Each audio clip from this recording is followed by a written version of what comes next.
Hey there, Pokefans. Welcome back to a brand new video. My name is Matt, and welcome back to our Season 9 rank climb, where we try to hit Master Ball rank using a team that we built from scratch. While we've already hit the majority of our goals, now we're going to try to just end the season out with 100 matches so we can prepare for Season 10, in which I do have a team already in mind. It's some Pokemon that you've seen before, and it's others that you may not have seen before. So we're going to try that out and go from there. But not this season, next season. I'm not going to give you guys any spoilers right now. I'm still working on them. Now, before we get started, a couple of things happening beforehand. This is the weekend or Thursday of the Pokemon Go Fest. It's going to be this weekend on Saturday. So if you like Pokemon Go, go out there, have fun, enjoy yourself, and you get access to a Pokemon called Diancie. Diancie, if you are trying to collect a living dex, is very, very, very hard to get without genning. So take the time to get Diancie for free this weekend. I think there is some sort of cost for it. I'm not 100% sure, but there's that. Second of all, we will be launching a couple of new things that I'm not they're not finished, but we will be launching a couple of new things. So when they're finished or getting ready to be finished, I will preview them on the screen, or at least give you more details then. Otherwise, just do the YouTube things. Like the video if you like it, dislike it if you didn't. Subscribe if you're a brand new or a returning viewer, and leave a comment down below. I do read any and all comments that you guys leave, and I do reply to all of them as well. So that's it. Let's get into our matches. All right, and our first match is ready to go. We got Sneasler, Entity, Azumarill, Rillaboom, Golden Go, and Heatran. I like it that Golden Go is showing up quite a bit more. That Pokemon was ignored after, what was it, the Paradox Pokemon had come out? Like, Fluttermane was able to knock it out, but everyone's quickly switching up the strategy, and because most Fluttermanes are not attack heavy, Golden Go's are making quite the comeback, which I love. Love that, by the way. For our case here, we're going to need to worry about Sneasler with his Unburden ability, and then Azumarill with their huge power. So we're going to be keeping an eye on things. I would bring in Iron Hands for Azumarill, but I don't think that's going to be the case here. I think Azumarill is going to be really, really powerful against Iron Hands. Iron Hands this week gets fairy attacks due to the fighting type, so there's that. We'll bring in Tornadus and Fluttermane. We'll also bring in Dragonite and yeah, I guess we'll bring in Urshifu. Yeah, we'll bring in Urshifu. I was gonna bring in Chien-Pao for Rillaboom. I don't think Rillaboom's gonna really make an appearance here. I mean, he is a fake out user, most likely will, but when you have Chien-Pao, you're probably less likely. But I'm also holding on to Dragonite, which is extreme speed set. So Rillaboom and Golden Go. Ooh. Okay. That Golden Go doesn't look different though for it being shiny. That's odd. Anyway. Two shinies on the field. We've got our side and their side. We're gonna go ahead and get started off with the I mean, we could Tailwind, but we're the fastest people on the field right now, so I'm gonna Bleak Wind and Shadow Ball into Golden Go. I'm not gonna fake out. Golden Go will protect, which is good. Shadow Ball into the protected slot. Bleak Wind, which is gonna miss Golden Go. Please hit Rillaboom. It does. Boom! Almost one hit. And drops its speed. Drum beating. Oh, it's gonna knock out Fluttermane right away.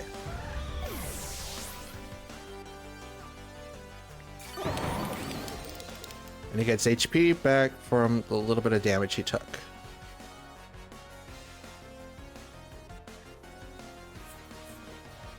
Okay, so we're gonna go ahead and bring out Dragonite now.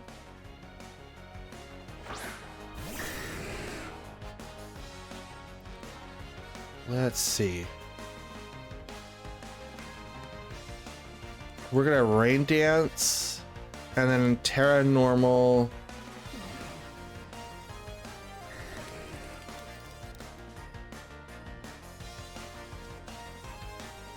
Ice Spinner. I thought about doing extreme speed, but it's like, I don't know if that's the case. Oh, I'm so glad I didn't do it. This would have screwed me here. Grassy Surge leaves the field, and now we got Psychic Surge. No Psychic Seed was activated. Here comes the Terra Normal Dragonite. I'm so glad I clicked Icy or the Ice Spinner and not Extreme Speed. That would have made it so much worse. Rain Dance for Tornadus. Ice Spinner goes right into that Entity slot. Takes it about half, but I now can use priority moves again. Nasty Plot on the Golden Go. Now you might have noticed I haven't been taunting Golden Go. Well, Gold is, or Good as Gold doesn't allow him to really get status effects, so I can't do anything. But now I have 100% Bleak Winds, so I'm okay with that. We're going to hit Entity again with Ice Spinner. Withdrew. Here comes Rillaboom.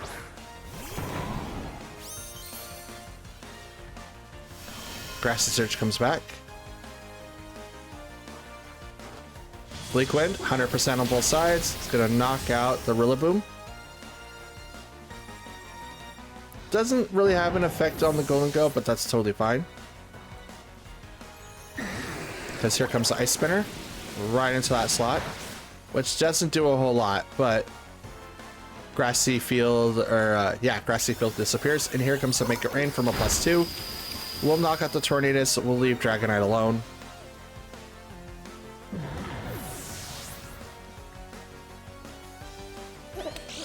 And leftovers on the Golden Go.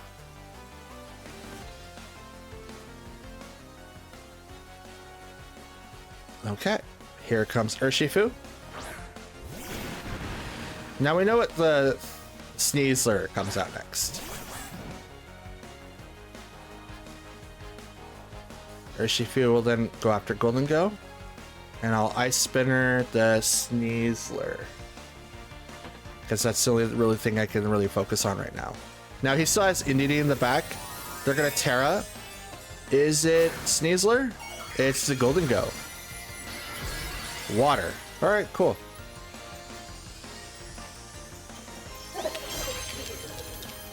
Water Golden Go. Let's go. Close combat. It's gonna take out Dragonite. That's interesting. Well, I don't have Tailwind, so obviously that was gonna be a thing. But now I have a raining Urshifu. Surgeon Strikes. One, two, nope, it's not gonna be enough. Just barely survives. Hits 3 times. Shadow Ball. Ah, what the crit. Good job.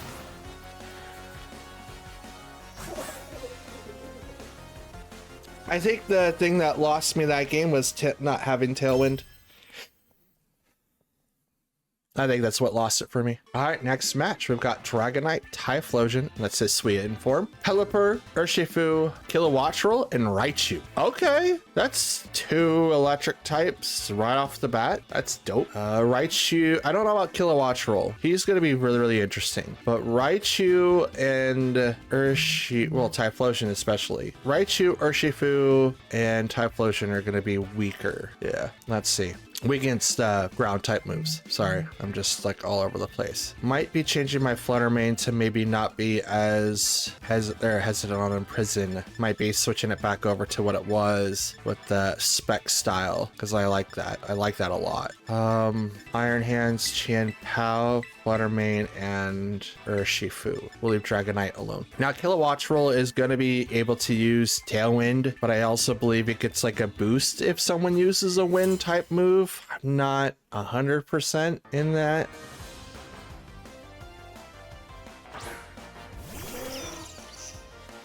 Raichu and Pelipper up first, so that's dope. Okay, so Drizzle comes up next.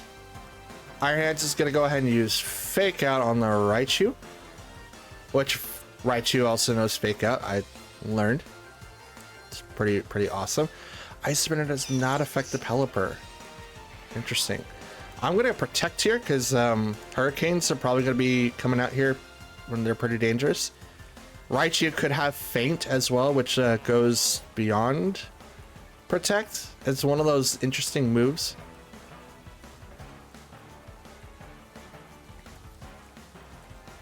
Let's see. They're going to Terra. I'm not going to Terra my guys. I think they're fine just the way they are. Raichu. And he becomes Water. Ooh. Ouch. He's probably got Lightning Rod, so it stops Pelipper from being hit by Thunder. Like anything Thunder related. Pelipper will also protect, which is cool. Fake Out. Punch that Raichu right in the face. Ooh. Ooh, that's a frail Raichu. Super frail. We're gonna... Should I? I'm gonna Drain... Oh, no. Drain Punch doesn't really hurt. Okay. Drain Punch the Raichu. And I'm going to... Sucker Punch the Pelipper. I think that's going to be the case here. Raichu protects, which is totally fine. Sucker Punch the Pelipper, which does not work, so it's using a setup move. Tailwind. Okay. Drain Punch, which goes into the Raichu, does like nothing. Okay, so I'm going to use Thunder Punch against the Pelipper, and I'm going to Sucker Punch the Raichu. He's got Tailwind. I have to work with priority now. So hopefully this activates promptly.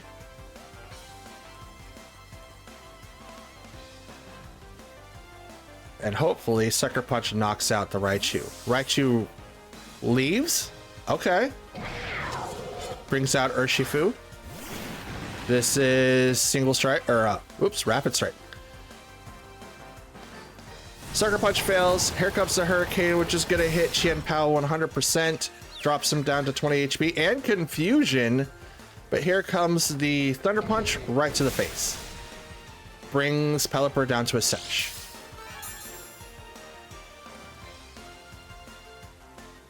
Iron Hands is now going to go ahead and just Drain Punch the... Now we'll... I have a feeling that I'm going to get hit like a lot here. Drain Punch the Urshifu. I'm going to swap. Bring out my own Urshifu. I don't want Qianpao to get knocked out right away. I kind of want to save it. If it does open up... Okay, so Pelipper would have protected. That's good. I was going to Sucker Punch that slot. So I'm glad that that worked out. Ooh! That is a hard-hitting Urshifu.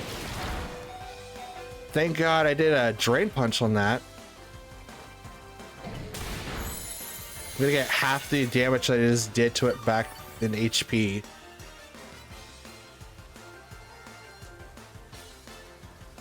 I'm gonna Thunder Punch. Actually, yeah. I'm gonna Thunder Punch. I'm gonna Thunder Punch the Urshifu. No. Thunder Punch the Pelipper. And I'm gonna Terra Water. Surgeon Strikes against the other Urshifu. Pelipper withdrew to bring out Kilowattrel.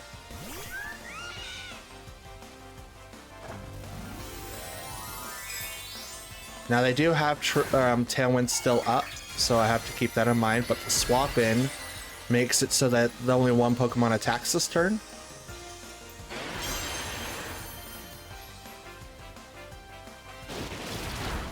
Urshifu hits with Surging Strikes against Iron Hands, knocks him out.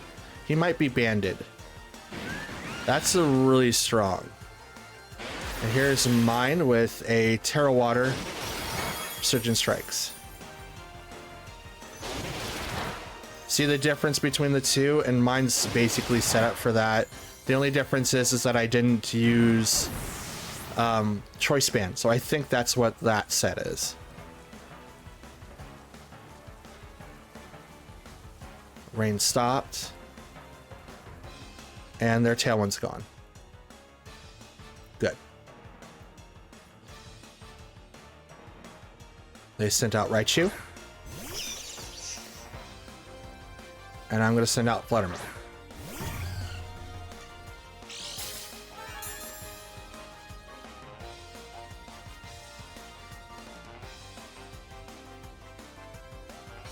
Shadow Ball. Moonblast. We're going to Moonblast a Kilowatt Roll. And I'm going to Surging Strikes.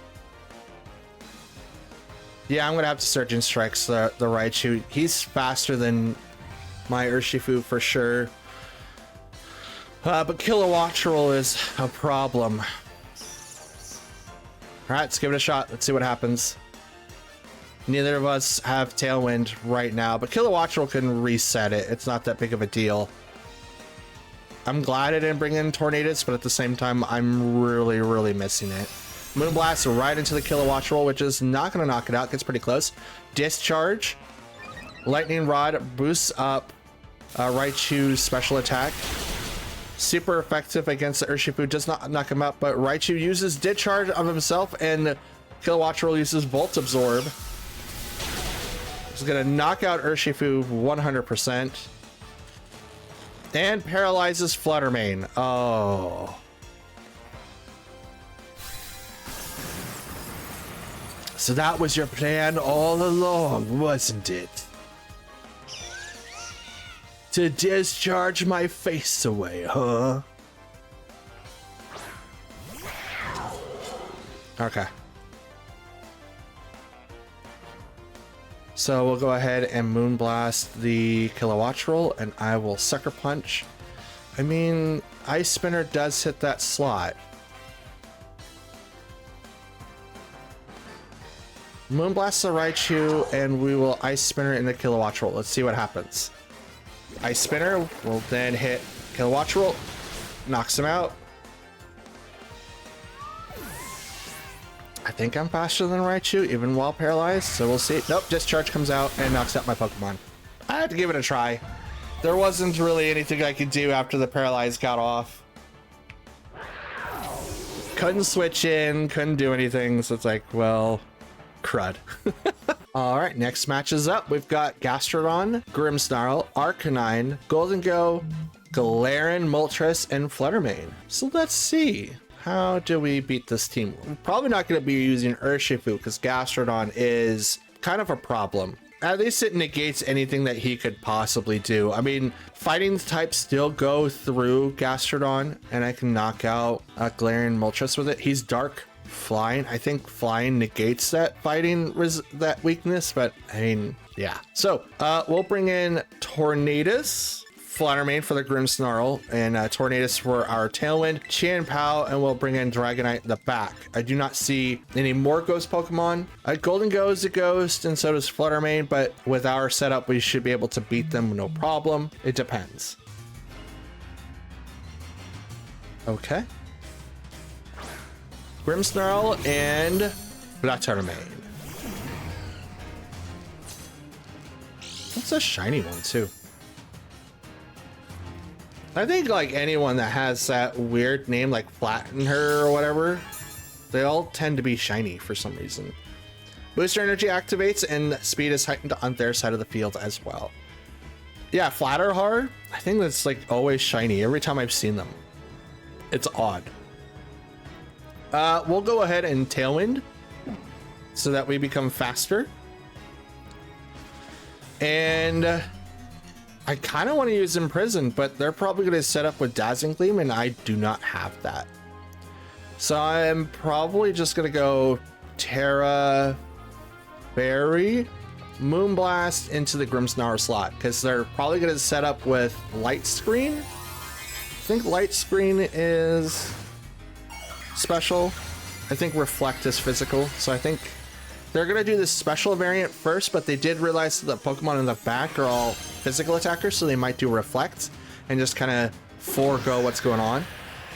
But I'm able to get my stuff off first. Tailwind goes off, Thunder Wave onto the Fluttermane, paralyzing him. So the speed boost I would have gotten is no longer there. Here comes the Shadow Ball from their Fluttermane.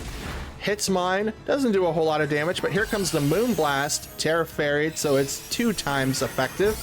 Boom, to the Grimmsnarl, 1-hit KO.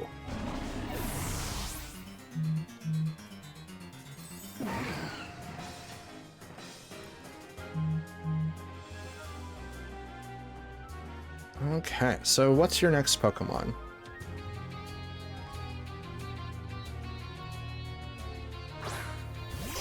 And it's Arcanine. Gotcha. Okay, since Arcanine is out on the field, we're going to go ahead and do a Rain Dance.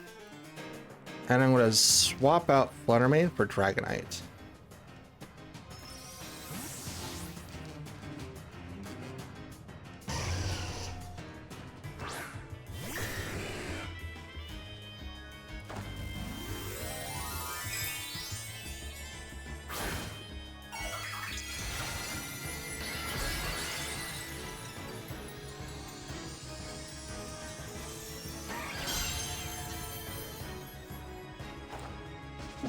They're going to tear their own Fluttermane. It's going to be Fairy. Dragonite's going to be able to withstand a hit. But here comes that Dazzling Gleam, which is what I foresaw was going to come. Flare Blitz from the Arcanine is going to take out Tornadus, so he's not going to really take advantage of the boosts there, but that's totally fine nonetheless. Now we'll bring out our own Chien-Pao. And now, since Dragonite hasn't been able to really do anything, we should be able to now hit this side of the field really hard. Now, Arcanine could bring in Will-O-Wisp. It probably is going to be using Will-O-Wisp, but we're going to use the Ice Spinner into Fluttermane, and I'm going to go ahead and just do the Extreme Speed into that spot as well. Fluttermane's going to protect, so there goes that idea. I should have just focused all on the Arcanine, but that's okay. That's what happens sometimes. I doubled into a slot I should not have. Trainers, if you're watching at home, don't double into slots, because stuff like that is going to happen. Chien-Pao survives thanks to the rain.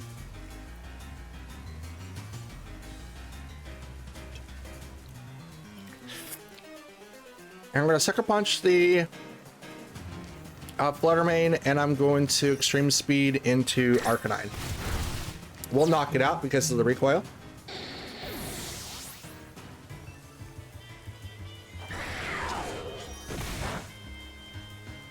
And both will do really well. Here comes the Moonblast. It's going to go right into the Dragonite. Boom. There he goes.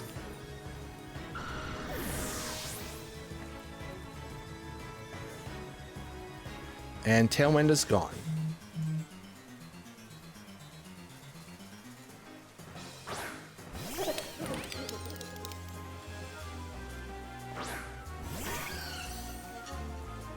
Golden Go versus my Fluttermane and Chien-Pao, which one of them is paralyzed. So this is going to be very interesting, to say the least. We're going to go ahead and Sucker Punch the Golden Go. Actually, should we Sucker Punch? I think Ice Spinner is going to be a little bit more effective. I mean, his Fluttermane, I don't think has left the field yet, so it's 307. I'm afraid that they're gonna protect this turn. Yeah, I'm just gonna have to go for it. Chien-Pao will Sucker Punch into the Golden Go, which doesn't protect. Dazzling Gleam comes out from the Fluttermane, which is gonna knock out my Pokemon. Oh, Fluttermane lives, but I'm still paralyzed, so Golden Go is gonna attack first. I'm at 205. Make It Rain comes out. Boom. Not doing so well. Well, that's okay. That is totally fine. Having a set on Fluttermane that kind of just... It works around Trick Room, but it gives me a little bit of a benefit. All right, next match is up. We've got Roaring Moon, Hisuian Zoroark, Iron Hands, Fluttermane, Gallade, and Chi-Yu. Okay, so Gallade's gonna be more support, so it's gonna have like the wide guard, maybe the screens, but Zoroark being out there is gonna really trick me somewhat. So we're gonna bring out Tornadus and Chien-Pao, Dragonite, and I'll bring in my own Iron Hands. Drain Punch is really gonna be beneficial against Chi-Yu. Not super effective against anything, so we'll see what happens. I wonder what Zoroark is gonna do. I mean, Roaring Moon is really, really good. Don't get me wrong. If you can have like, well, you couldn't really have two Roaring Moons on the field. If it was Ditto, whew, Ditto, my man. Love me some Ditto. He doesn't really hit the Master Tier thing. Maybe I should add him to Season 10 team. No, we won't. I've already got like a pretty good selection. I'll probably change up a couple of Pokemon just because I'm lacking types, but we'll see. Roaring Moon and Gallade. Both shiny.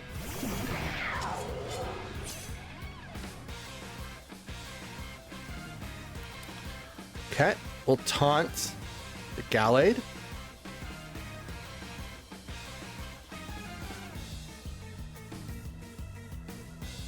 And I'm gonna Ice Spinner into the Roaring Moon.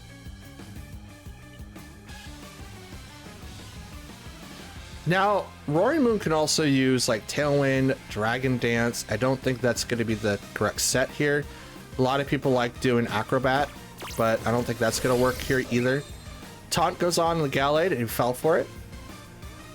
Ice Spinner now goes into the Roaring Moon slot. Almost one hit KO, brings them down to a Sash. That's Zoroark. Hi. Icy Wind comes down and lowers speed. Doesn't really do anything to Tornadus though. It drops him to almost half, right? Don't get me wrong. Does drop him to half, but doesn't do anything for the speed. And Sacred Sword knocks out my Chien-Pao, which is unfortunate. All right. Iron Hands now hits the field, and we will go ahead and use Tailwind. And Fake Out has no effect on that Pokemon. Heavy Slam does have an effect on that Pokemon. I can also Thunder Punch him right in the face, but I'm going to Fake Out the Gallade. Withdrew the Gallade. Good call. To bring out the real Roaring Moon.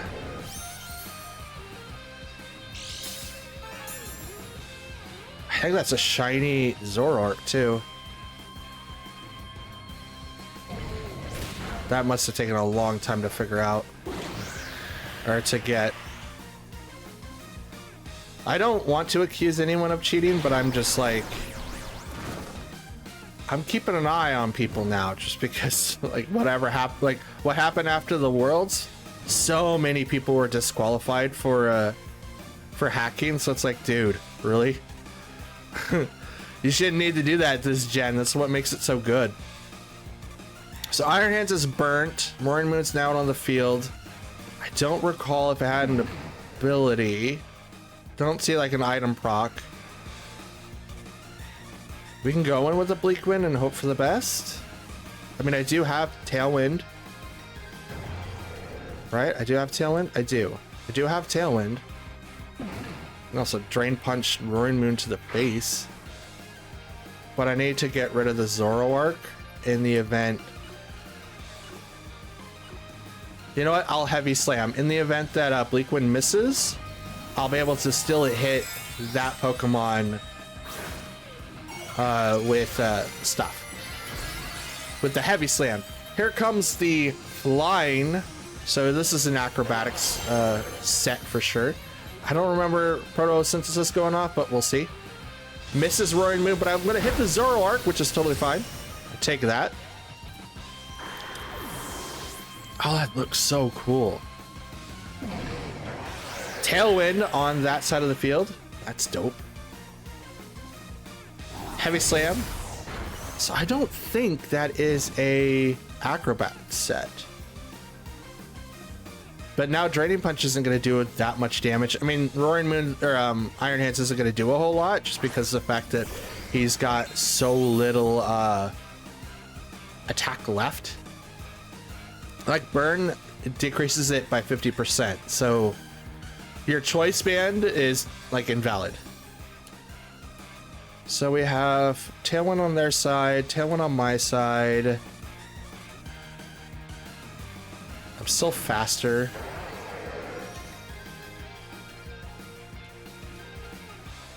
Dragonite in the back. Bleak Wind, and we will Thunder Punch the Roaring Moon in the face. Gallia will protect. Good call. Bleak Wind. Oh, acrobatics. Here it comes. Right into the Tornadus. It's just going to knock him out. So maybe that is photosynthesis.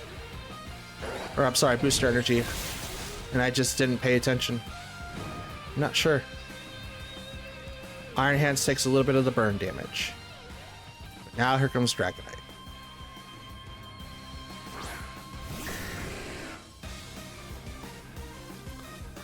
And we'll go ahead and use... Actually...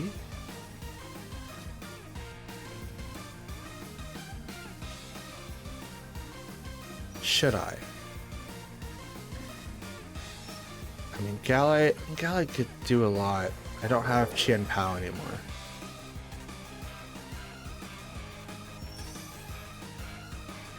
Yeah. Terra Normal Extreme Speed into Roaring Moon. And I'm going to Heavy Slam.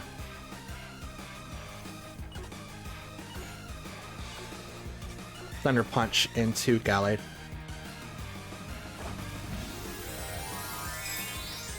This is my combo out. Acrobatics is going to do a lot of damage, but it doesn't beat Extreme Speed in the speed tier. So even under Tailwind, it's not going to do a whole lot. They're going to protect, which is totally fine. I open myself up with Gallade though, because that any fighting move that they could have is just going to wipe me out. Psycho Cut goes right into the Iron Hands, which is... Oh, 100%. That was crit. Oh, man. And my Tailwind's gone.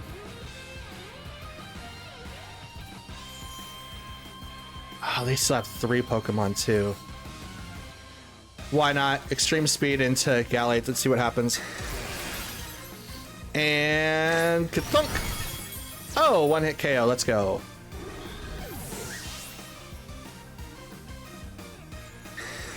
Acrobatics.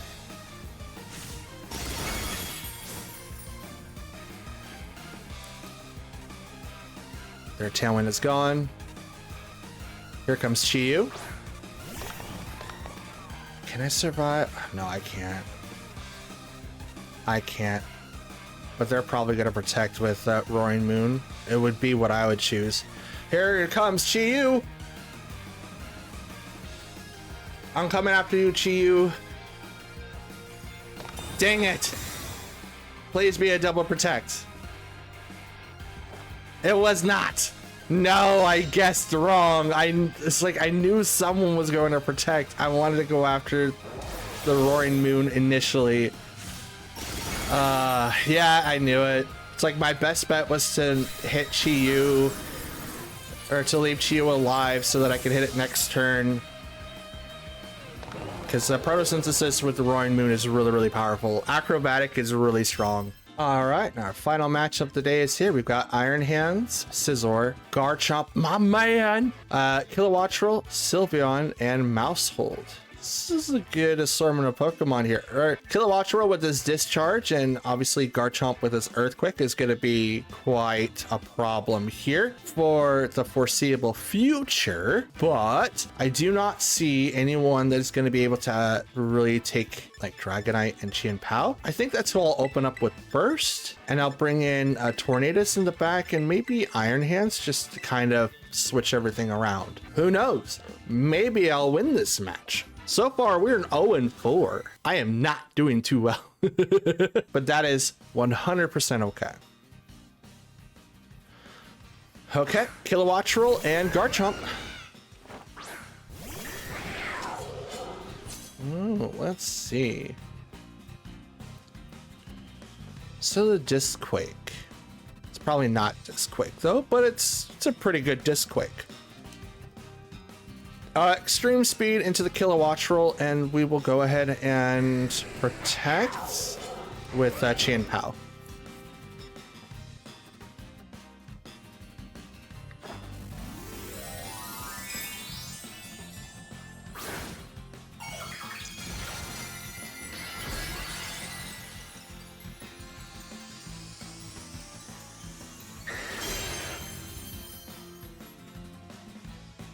Okay, protect and Terra Normal. Earthquake is still gonna hurt quite a bit, but here comes the protect on Garchomp. And Kilowattrel, what are you gonna do? I don't know if you can do anything. Boom. Oh, survived by the sash. Are you gonna use Tailwind? Tailwind. Good call. Wind power. See, that's why, like, that's why. We're gonna hit Garchomp now with that, and I'm gonna Sucker Punch. I want to say Kilowattrel, but I don't think he's gonna be much of danger after Garchomp leaps the field. I'm gonna hit Garchomp. I'm gonna double into that slot. Oh, it's a good thing I did. Kilowattrel protects. Extreme Speed. Rough Skin's gonna bust both my Multiscale and my Sash. Sucker Punch knocks out the Garchomp.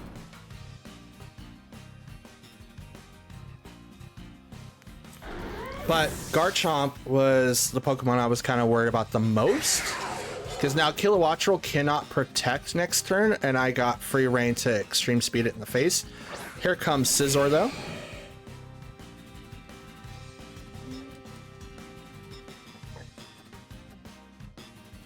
So there's that. And I think I'm gonna go Sucker Punch it again. The Scizor. Here comes Extreme Speed. Right into the Kilowattrel. He goes down.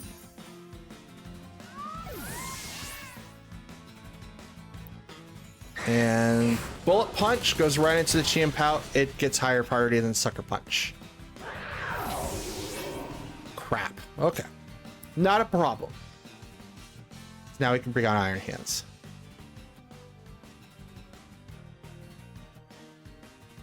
We could have also brought out Tornadus. I don't think Tornadus is going to be that useful, though.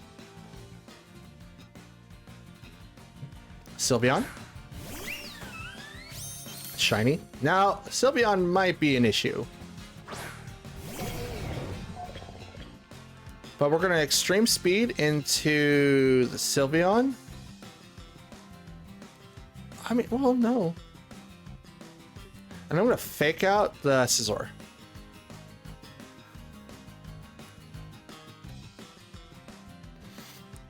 See what happens. I don't like it when you Terra Normal a Pokemon that it just kind of faces out a little bit. Fake out into the Scizor to make some stop moving for the turn. I have to swap out Dragonite after this turn because Extreme Speed only has one more move after this, and after that it's gonna flinch, or I'm sorry, struggle. So I'm going to bring out Tornadus, and I'm going to heavy slam Sylveon.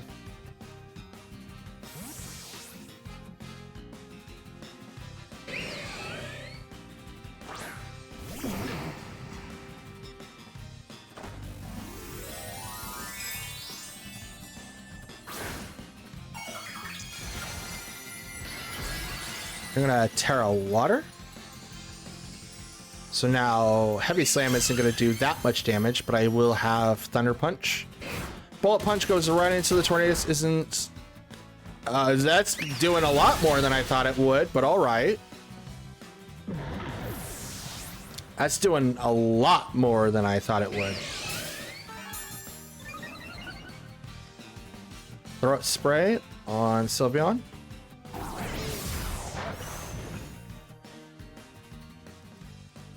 Oof. Bring out Dragonite.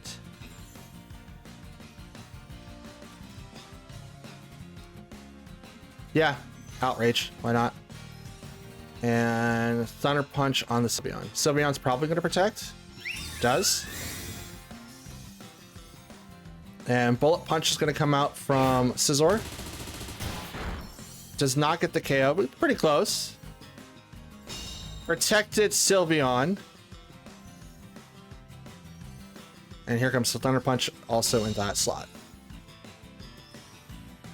I am not doing well on my guest list today. I have to click Outrage because I can't click anything else. And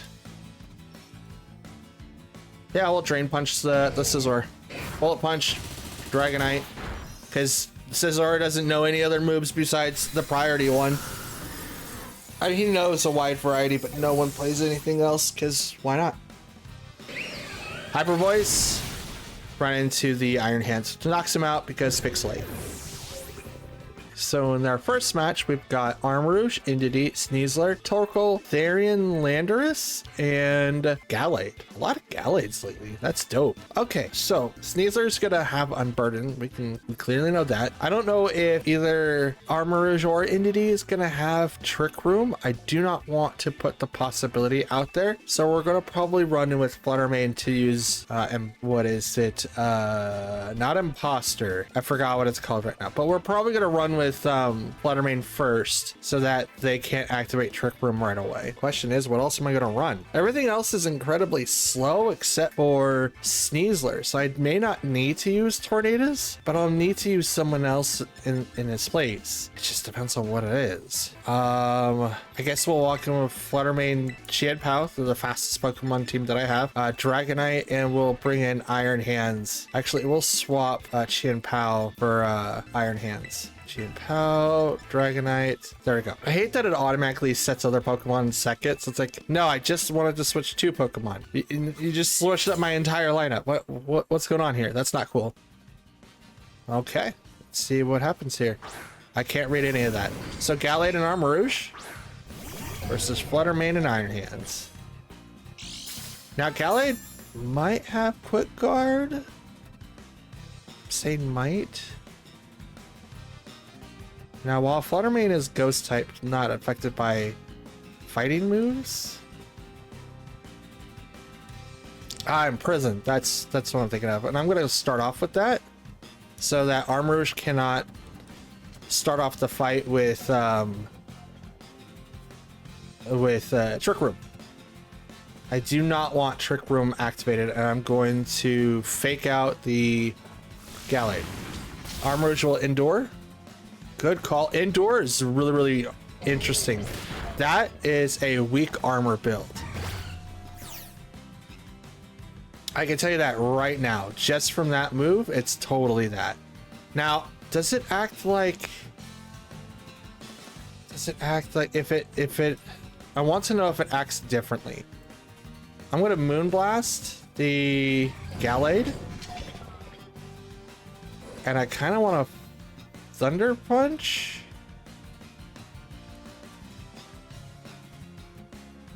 So yeah, Thunder Punch. The Shadow Sneak goes up. We'll hit the Fluttermane first, It is super effective, and it does go first because it is priority. Moonblast into that slot. Here comes the Thunder Punch into the Armor Rouge. Are you weak armor? Expanding Force into the Iron Hands, which brings him down to half. That's a considerable amount. Thunder Punch, weak armor. Okay. Speed rose 2 stages.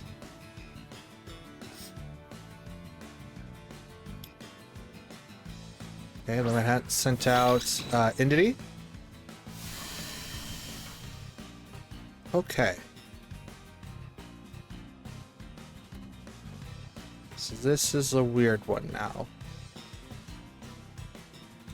Shadow Ball the Armor Rouge, and we're going to swap to Chien Pao to negate the expanding force damage that's possibly going to come out from this Armor Rouge, because most likely he will have that. Sword of Ruin to drop down the defenses. He will use Endure. So he won't get knocked out, but he'll get pretty close. Shadow Ball will now go into that slot. Brings him down to 1 HP. This is still going to proc weak armor. So now he's +4. And he gets a boost from weakness policy too? That's dope. That is dope. Oh, weak armor didn't proc because it wasn't a physical attack. Okay. So he's still +2, which means I still outspeed him. Does he get another proc if I hit him with that? I mean, I hope not. Follow me. It's totally fine. So Shadow Ball obviously is gonna... I hate that. Heat Wave goes before Chien Pao. Interesting. I mean, he has +2 speed, but I didn't think he would be over 205. So that's interesting. I want to do damage calc. Armor Rouge. No.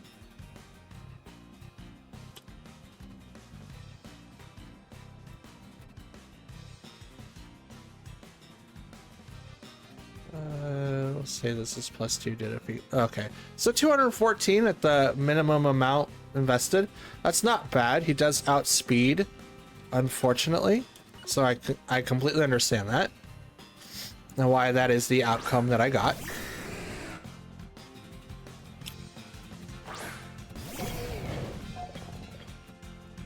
Okay, Iron Hands. Cannot use Fake Out because of the field. So what am I going to do instead? Well, Dazzling Gleam is going to come out from the Indity. It's going to hurt quite a bit. So I'm going to change to... Actually, I need to get Dragonite off. There we go. We're going to Terra Normal our Dragonites, and we're going to Stomping Tantrum that slot. 214 with +2. That's not bad. That's a full investment of Modest. 196 HP, 4 attack, 196 special attack, 20 defense, and 92 speed on the Armor Rouge. Expanding Force. Okay.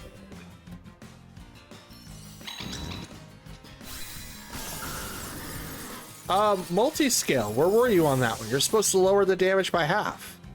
And you're Terra Normal.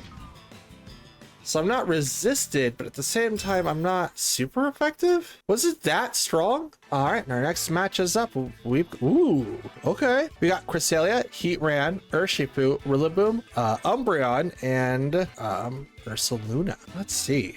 What should we do here? Cresselia is going to be a problem because I don't really have any dark type moves that really affect her that much. I mean, Chien Pao's Sucker Punch is okay, but it's not going to be really doing anything. So we're going to bring in Tornadus Urshifu, Chien-Pao, and Fluttermane. I want to bring in those Pokemon so that one, I can take care of Heatran, I can take care of Rillaboom. Umbreon is also going to be taken out, and I want to be able to upset the Trick Room variety if they decide to go that route. Cresselia is notorious for doing something like that, but Umbreon is very, very interesting. Umbreon is a Pokemon that I used, and I might use it again in Season 10. Like, I have Chien-Pao set up, but I really want to use someone else because Chien-Pao, while being like a good Pokemon, is such a glass cannon.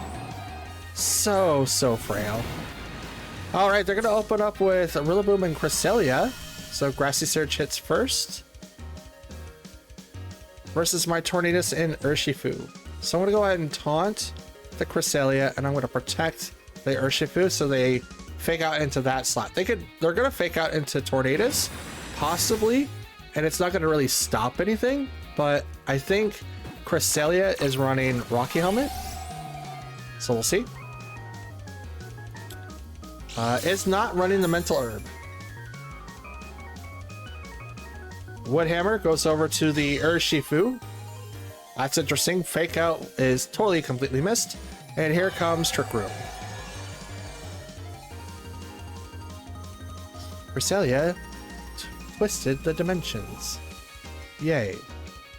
I'm going to go ahead and use Rain Dance and swap. I mean, who am I going to swap to? That's the problem. I mean, I get swapped to Chien-Pao, but it's not like I'm going to have like a good standing. Oh, this is rough. Well, now I know that Cresselia is not wearing anything. So Aqua Jet's going to go into that slot. It's the only thing I can do, really. Aqua Jet, boom. Oh, that does nothing. That's like a 10th. Ice Beam goes into Tornadus, brings it down to half. And U-turn will go right into Urshifu, which is interesting. Why didn't you use the Woodhammer? In grassy terrain, that's going to do a lot of damage to Urshifu, but you just decided not to do it for some reason. That's kind of interesting. Then you can bring out Ursaluna. No, you're gonna bring out your own Urshifu. And it's Terra. Not Terra, sorry. Wow. It's Rapid Strike. Okay. So I'm gonna Terra Ghost, Bleak Wind. And I'm gonna go ahead and Surging Strikes into that Urshifu. Let's see what happens. I'm hoping they're gonna Terra. I'm hoping that with my Terra Ghost, I'll be able to live. It's going to be their Urshifu. It's going to be water. Totally fine with this.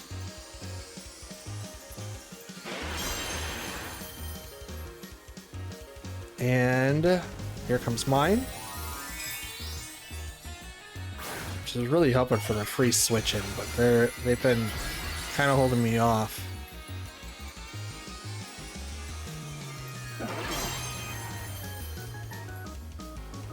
Here comes the Ice Beam. Is it enough? It is not enough. So I will stand.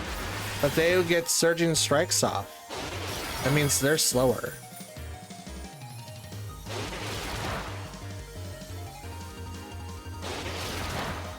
Three. Not bad. Hits 3 times. They're all crits. Here comes the Surging Strikes. Oh yeah, I'm slower than Tornadus. That makes sense. But I do a little bit more damage. So that's interesting. Here comes the Bleak Wind, which will knock out Urshifu. It won't do anything to the Cresselia. I mean, it will drop its speed, but it won't really do anything else. By this time, it's almost kind of not worth it. And Urshifu will heal up a little bit. Oh, so will Tornadus, because he's no longer just flying. That's dope. Let's go. And Rillaboom will now come back out. How long does Trick Room have? 2 more turns? So we'll do that. I'm going to protect with Urshifu. I'm going to Bleak Wind. They might go double into Urshifu to Tornadus. Ice Beam will go into that slot. Bring it down to 17. Here comes the Wood Hammer. Oh, you went over to Urshifu instead. That's interesting. I would have went to double into that slot, but okay. It's like he watched my videos, guys. You don't double into one slot. I've made that mistake not once, but twice. Urshifu is coming back really, really strong now. Question is this the last turn of Trick Room? So I'm going to taunt the Cresselia so it cannot set up for Trick Room. And then I'm going to Aqua Jet. It's not going to do anything to the Cresselia. Like nothing. And I'm going to lose both Pokemon here. I know that I am. Let's go for it. Double protect. Let's get it. I get the double protect. Let's go. I am so lucky right now. Taunt on the Cresselia. No more Trick Room for you. No Lunar Blessing. None of that. Tornadus goes down.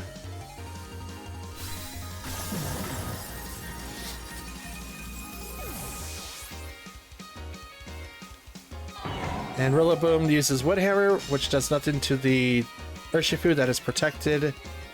Thank goodness. And we all heal a little bit of HP due to the Grassy Surge, which now fades away with the Dimensions. So now in comes my free switch in Chi and Pao.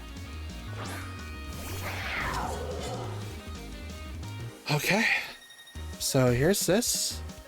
We're going to Ice Spinner into the Rillaboom, and I'm going to Surging Strikes into the Cresselia that has no item. They could swap out Cresselia and even do anything else. They can't buff, so it's taunted. It can't do anything else. It has no item. I stopped it from using Trick Room, so right now the best option, best case scenario if I was in their shoes, is to swap out Cresselia for anybody else. Ursaluna, like, okay, here it goes. Cresselia goes back, brings out Ursaluna. So this is going to hurt out a lot. So Ice Spinner right into the Rillaboom slot. It is knocked out. Does Ursaluna have Rocky Helmet? It probably won't. It's probably going to have Guts. Oh, here comes the 1-2-hit KO from Urshifu. And Ursaluna goes down with 2 critical hits. Hit 2 times, and we are looking good. The rain stopped. So Urshifu still standing strong. Well, I was gonna say, I believe I saw my Terra, but I don't actually. I do not have my Terra. We're gonna Sucker Punch into the Cresselia, and we're gonna Protect into the Urshifu in case if something were to happen. Never mind, the battle's canceled. Hey, we're 1-1. Let's go. All right, so our third match is up and ready to go. We've got up front Cresselia and Urshifu versus my Tornadus and Urshifu. Now that Cresselia is shiny, so this team that you guys probably saw in the intro, but I didn't mention anything, they have Fluttermane, Urshifu, Iron Hands, Ursaluna, Cresselia, and Amoonguss. Most likely a Trick Room team that I have to deal with. So in this particular setup, I'm going to taunt the Cresselia, and then I'm going to then, using Surging Strikes, yeah, Surging Strikes on the Urshifu, because if I try to hit Protect and he goes into my slot anyway, it's going to hurt a lot. So here comes Taunt, right into the Cresselia.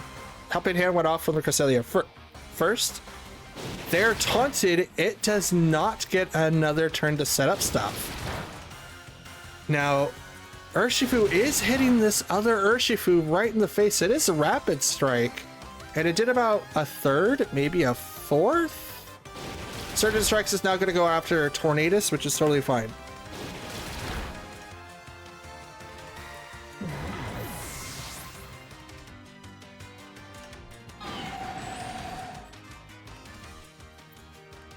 we're going to go ahead and get set up with our Fluttermane that can also take advantage of if we need to use Imprison or not.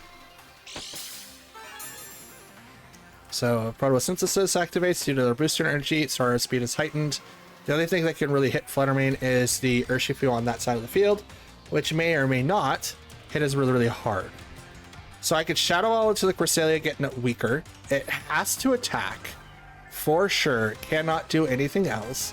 Or I could go straight into the Urshifu, and I think I'm going to do that instead. And then I am going to... I kind of want to see what Cresselia is holding. So I'm going to protect here with my Urshifu. I am for sure going to knock out this Urshifu though.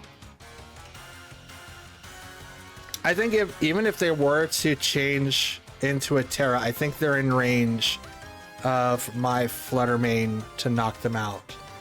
I think. They're going to withdraw Cresselia, which is totally fine. And they're going to send out Iron Hands. Let's go. I'm going to protect on my Urshifu. And they'll detect, so it's protect on their end. It's just the fighting style of protect. Moonblast into that slot. Okay. So go ahead and Moonblast into the Urshifu again, and I'll swap. Oh, should I swap into Qianpao or should I do something else? You know what? I'll Surging Strikes into that slot. Because they might swap right back into Cresselia, or maybe do like this big old switcheroo. I'm not 100% sure. Aqua Jet from the Urshifu does not knock out Fluttermane, but I will knock out the Urshifu from the Aqua Jet. So it goes down. Now it's 2 versus 3.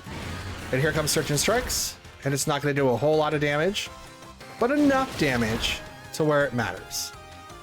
So it takes it down to half, a little less than half. It's now in range for Fluttermane to knock it out. Oh, never mind, it's now dead. Fluttermane is dead. Heavy Slam automatically knocks out Fluttermane. The only way that Fluttermane lives, and it's a 50% chance if I invested both HP and defense, and then hope to God that it didn't hit above that. So that's interesting. Cresselia comes out on the field. So now we're just down to our last 2 Pokemon. Oh no, they still have one more in the back. Okay. Okay. So I'm going to Sucker Punch into the Iron Hands. And I'm going to Surging Strikes into that slot. Now I'm doing this because I know that Cresselia isn't going to do anything major. She can do Icy Wind, she can Moonblast, I think she can Dazzling Gleam, but I really just want to weaken the Iron Hands so I can get a good signified hit. So when Trick Room comes up, because it's about to from Cresselia, I only have to deal with the 2 Pokemon under Trick Room, which both my Pokemon have priority moves. So that's what I'm planning on here. Trick Room is activated, which is totally fine. Cresselia, you do your own thing. You do you, boo. Your last Pokemon is the Ursaluna. Under Trick Room, it's not that big of a deal. I mean, it's definitely going to be like really, really hard to KO, but I still have Terra. So question is, do I Terra Qianpao or do I Terra Urshifu? I'm probably going to Terra Urshifu because I know what this Pokemon is going to do. Oh, I mean, it is weak against that, but it's probably going to Terra itself. They haven't Terra either, so I have to be very mindful of that as well. So I'm going to Aqua Jet into the Ursaluna. My guess is that they're going to change the Terra of the Ursaluna to not make it water resistant, or to not make it weak against water. It's probably going to be water. And Ghost. Okay. All right. I see you. Were you thinking I would do close combat or something? I mean, I like the option, but you just kind of messed yourself up there a little bit, my man. Sucker Punch is going to do a whole lot of damage to you. I believe ghosts are weak against dark attacks, so if it is that, this is going to suck. But here comes an Aqua Jet from my side of the field into that Ursaluna. It's not going to do as much. But here comes Sucker Punch. Will fail because Ursaluna is doing something else. It's doing Swords Dance instead. Throws 2 Sages. And here comes the Moonblast right into Urshifu, which isn't going to do a whole lot. But here comes that burn from the guts. Okay. So now they know that I know Sucker Punch. I'm going to try it again, and I'm going to protect with Urshifu. Maybe they won't go into it. Maybe they'll double into a slot. Maybe, I don't know. But it would be wonderful if that's what they did. Sucker Punch into... Ooh. Earthquake gets activated. Does not hit Cresselia. Does not hit my Urshifu. Sucker Punch did do a lot of damage, but it wasn't enough to knock it out. Sash will save Qian Pao. Did you go into Qian Pao or did you go into Ursaluna? You went into Qian Pao. Not bad.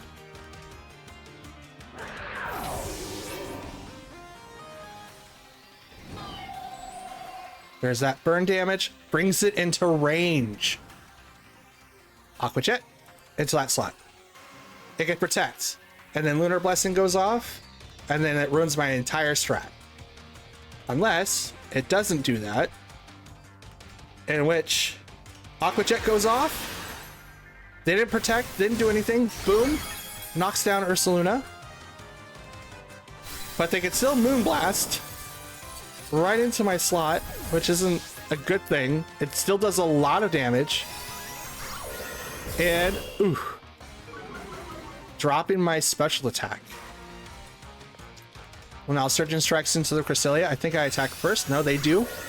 Boom. This isn't going to do a... Oh, I mean, it could. It's not raining, but it could. Nope, not enough. Oh. I knocked myself out because they ran Rocky Helmet. Oh, wait, I didn't taunt that turn. Wait, didn't I? Wait, didn't I? No. No, I didn't. All right. So the next match is up. We've got Volcarona, Grimmsnarl, Cresselia, Baxcalibur, Gyarados, and Amoonguss. Heavily speed built team, but we do have Volcarona being there with Fire Dance and Quiver Dance, and then we've got Grimmsnarl that does screens, Parting Shot, Fake Out, whichever one that you wanted to pick, and then Baxcalibur for the automatic like counter for Chi-Yus. You know, Thermal Exchange. Yeah, I think it's called Thermal Exchange. Anyway, his ability is broken, so there's that. Lunar Blessing, I think is going to be on that Cresselia. I don't think it's going to do anything more than maybe Icy Wind to lower down everyone else's, and Gyarados is going to bring Intimidate. Now, Grimmsnarl could bring in Frisk, which then lets them know what item I'm bringing, so there's that as well. We're going to bring in Tornadus, Fluttermane, Qian Pao, and we'll bring in Dragonite in the back. I think that's going to be what we bring. I think that's what we're going to bring. This season has definitely changed quite a bit, and the meta seems to be evolving ever since Worlds came out. So, Urshifu seems to be like a really good Pokemon. Grimmsnarl seems to be another good Pokemon. Cresselia seems to be like another excellent Pokemon to bring in. It's amazing to see what people are bringing in now. All right, Grimmsnarl and Volcarona versus my Tornadus and Fluttermane. So Tornadus is going to go ahead and activate Taunt to Volcarona to stop Quiver Dance. And I'm just going to go straight into that Grimmsnarl with Moonblast. I'm not going to Terra, but I do have Booster Energy active, so I'm the fastest thing on the field outside of Tornadus with his Prankster priority-ness. So Light Screen goes off from the Grimmsnarl. I'm going to drop his special attack. And cannot Quiver Dance after Taunt. So now I'm going to do another thing by lowering down its attack by creating a Rain Storm. And I'm hopefully going to knock out Grimmsnarl here. So Rain Dance to lower down anything that Volcarona could do with its fire attacks. Moonblast right into that slot, knocks it out. So it wasn't going to attack, wasn't doing a status move. So no reflect. It did light screen, no reflect. Heat Wave goes off. Fluttering misses or dodges it, and Tornadus just takes it like a champ.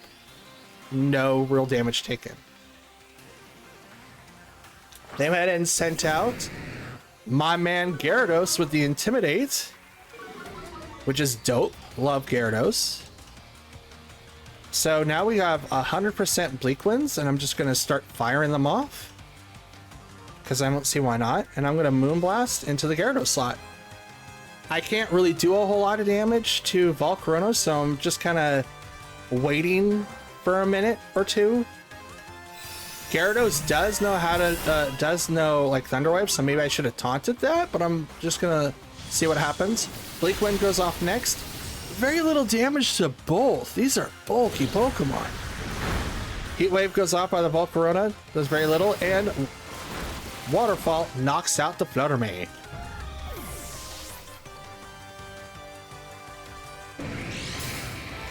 And we have leftovers on the Volcarona. Gotcha. And they shook off Taunt. Dope. I'm going to bring in Dragonite now.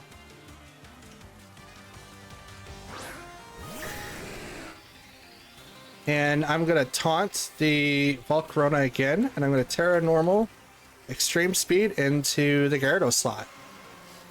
I don't think I recall seeing a Ghost type on their side of the field. Can I see it? No, I can't. Not while in animation. That'd be kind of dope if you could see like teams like on the side of the screen, like they do for Worlds and stuff. That'd be so cool. Hey, let me know if you guys want me to start doing that on my editing stuff. I could do it. It's not that big of a deal. Volcarona will protect. I'm going to Extreme Speed right into that Gyarados' face, knocking it out. Thank you. Come again.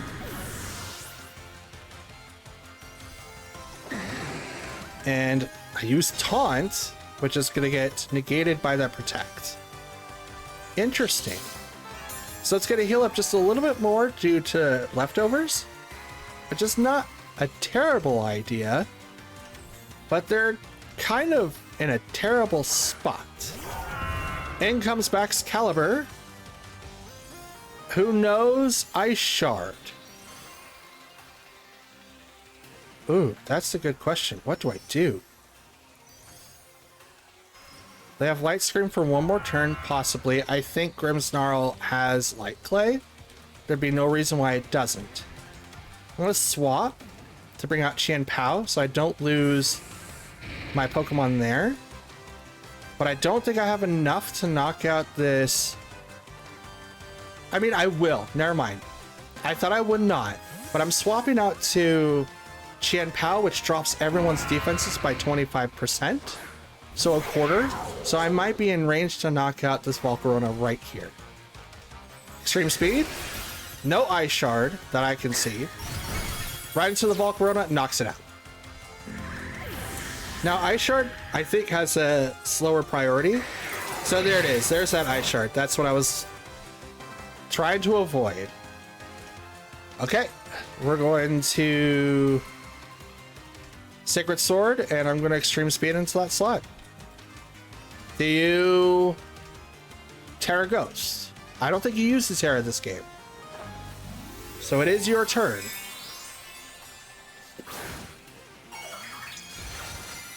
And you are Fairy.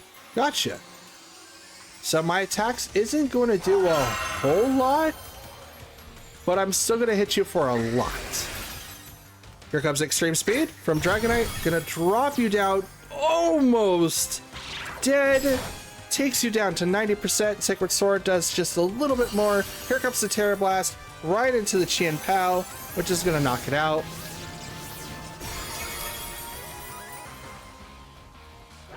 Goodbye, Chien-Pao. Thanks for helping me out in this fight. You are a champ. And the rain stopped. But now we could bring out Tornadus again. My man Tornadus. And guess we'll just Bleak Wind because Extreme Speed's gonna come out. I mean, yeah, I mean, it was a good chance. Like, maybe I miss. I highly doubt it, but maybe. But Max Caliber goes down, and we take game number 4.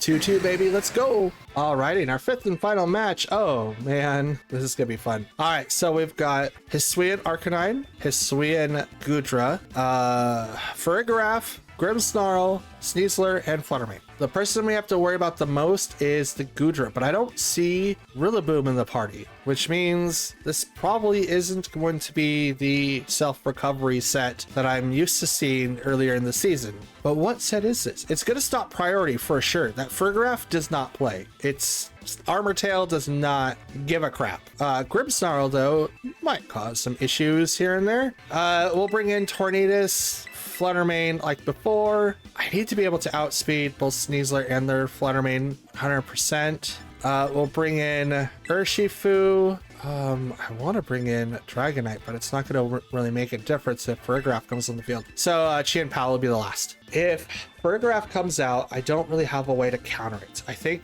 in Season 10, I would need to bring in a dedicated Dark Pokemon, which is why I was thinking maybe Umbreon would be like a good fit. But Umbreon isn't really the best in attacking, so maybe Single Strike Urshifu.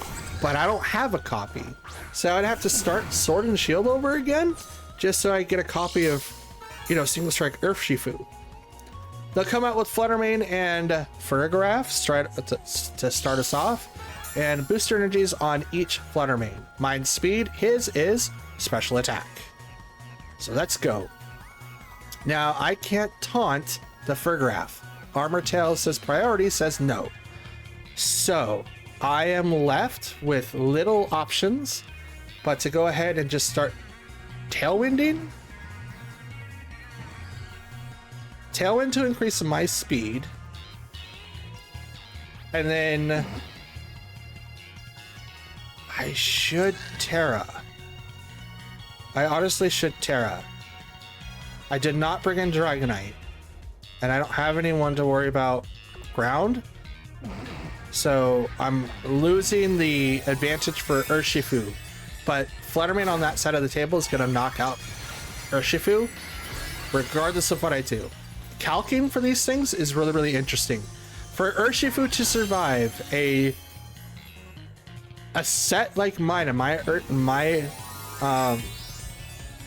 Fluttermane isn't spec'd for attack. And I needed to max out the... Ooh, Grass Terra? That's dope. I needed to max out special defenses, HP, and give it the Assault Vest to even attempt to survive. So that's that. Alright, Shadow Ball for my Fluttermane goes into their Fluttermane, which is Terra Grass. That's cool. Special defenses drop 1 stage. Shadow Ball from their Fluttermane hits my Fluttermane. And I go down considerably more, and Psychic hits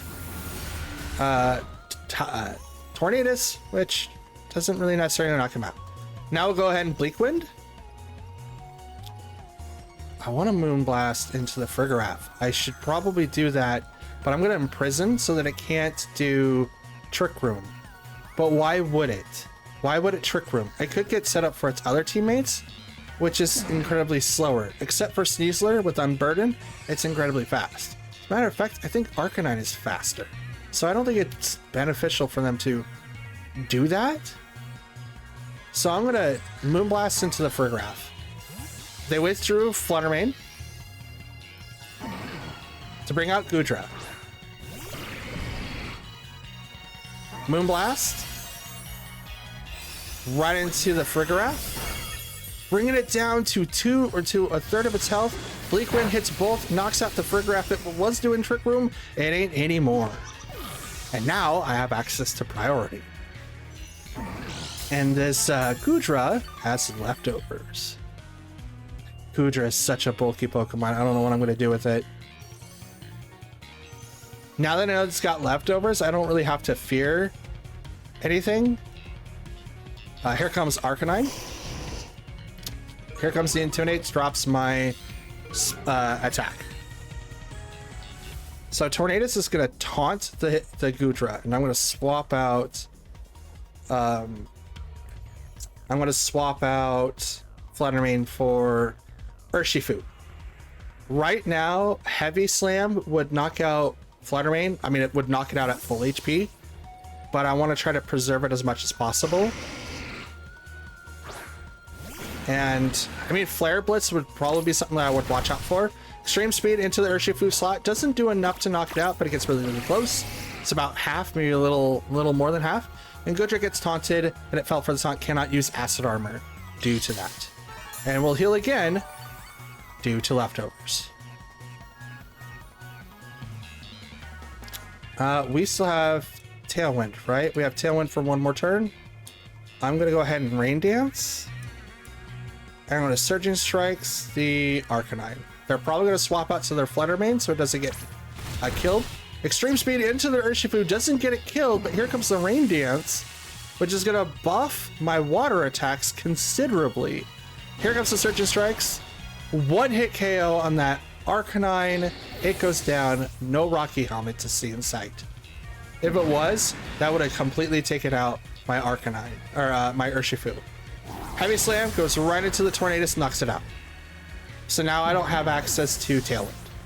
But I don't care at this point because what they have on the field is literally Hisuian Goodra and a Grass-type Fluttermane in the back.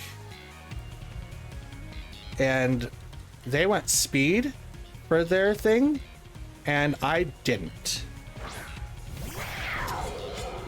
They went Special Attack for their thing, and I didn't. So this Fluttermane's in definite trouble with Chien-Pao being on the field. We're going to Ice Spinner into that slot, and I'm going to Protect into Urshifu. Because I don't want to drop my stats yet, and I want to kind of get set up for Goodra being one-on-one. They can't swap, they can't really do anything. Fluttermane doesn't have Ally Switch, thankfully. So they're kind of in like a really sticky position here. I'm going to Protect. Now they could still Protect, right? And I could be misread, but nope. Ice Spinner into the Fluttermane slot is going to knock it out. You went Terra Grass, you opened yourself up with ice attacks. You kind of asked for it. Goodra does Heavy Slam up to the Chien-Pao. Super effective because ice is weak against. Oh, Goodra couldn't. Oh yeah, that's right. Couldn't do anything because taunt. Oh, that's interesting. What was the other movesets again? I don't remember. I know Acid Armor was one. Heavy Slam was another.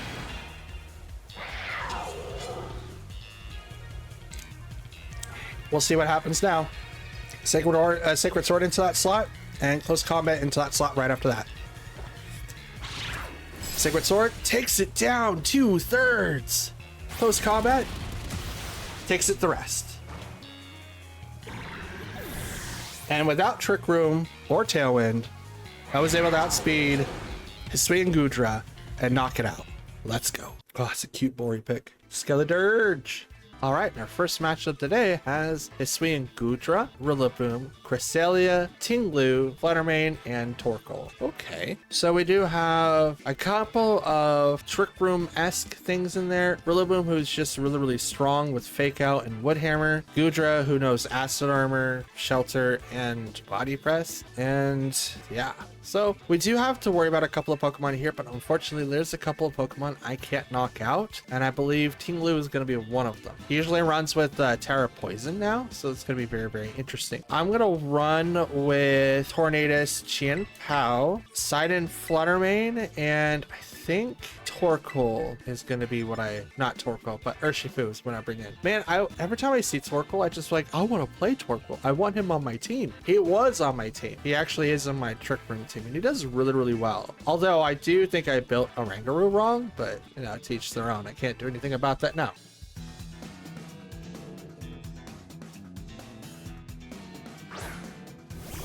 All right, Tinglu Cresselia is up to bat versus Chien-Pao and Tornadus.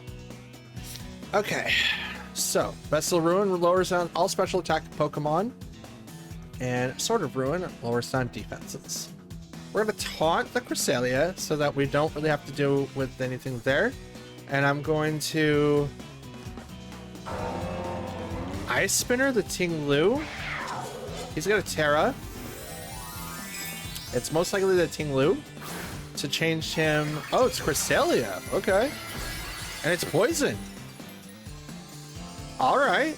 I still don't have an answer for poison, but that's dope. It's really, really good. Taunt over to the Cresselia. Do you have Mental Herb? You do. All right. Mental Herb will activate. Ice Spinner will now hit the Ting-Lu. Yeah, it's going to survive. It's really, really bulky. Half HP. It has Citrus Berry as its item.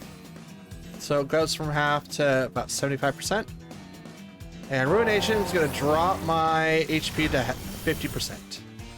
It's a good attack. It's a good attack. I love Ruination. It's like instantly like 50% no matter what it is. Super Fang. Oh, that answers my question. Okay, cool. So my thought process is very, very simple. So now we're going to taunt Cresselia again so that we don't have to worry about that shenanigans with the... it's Terra. Terra flying.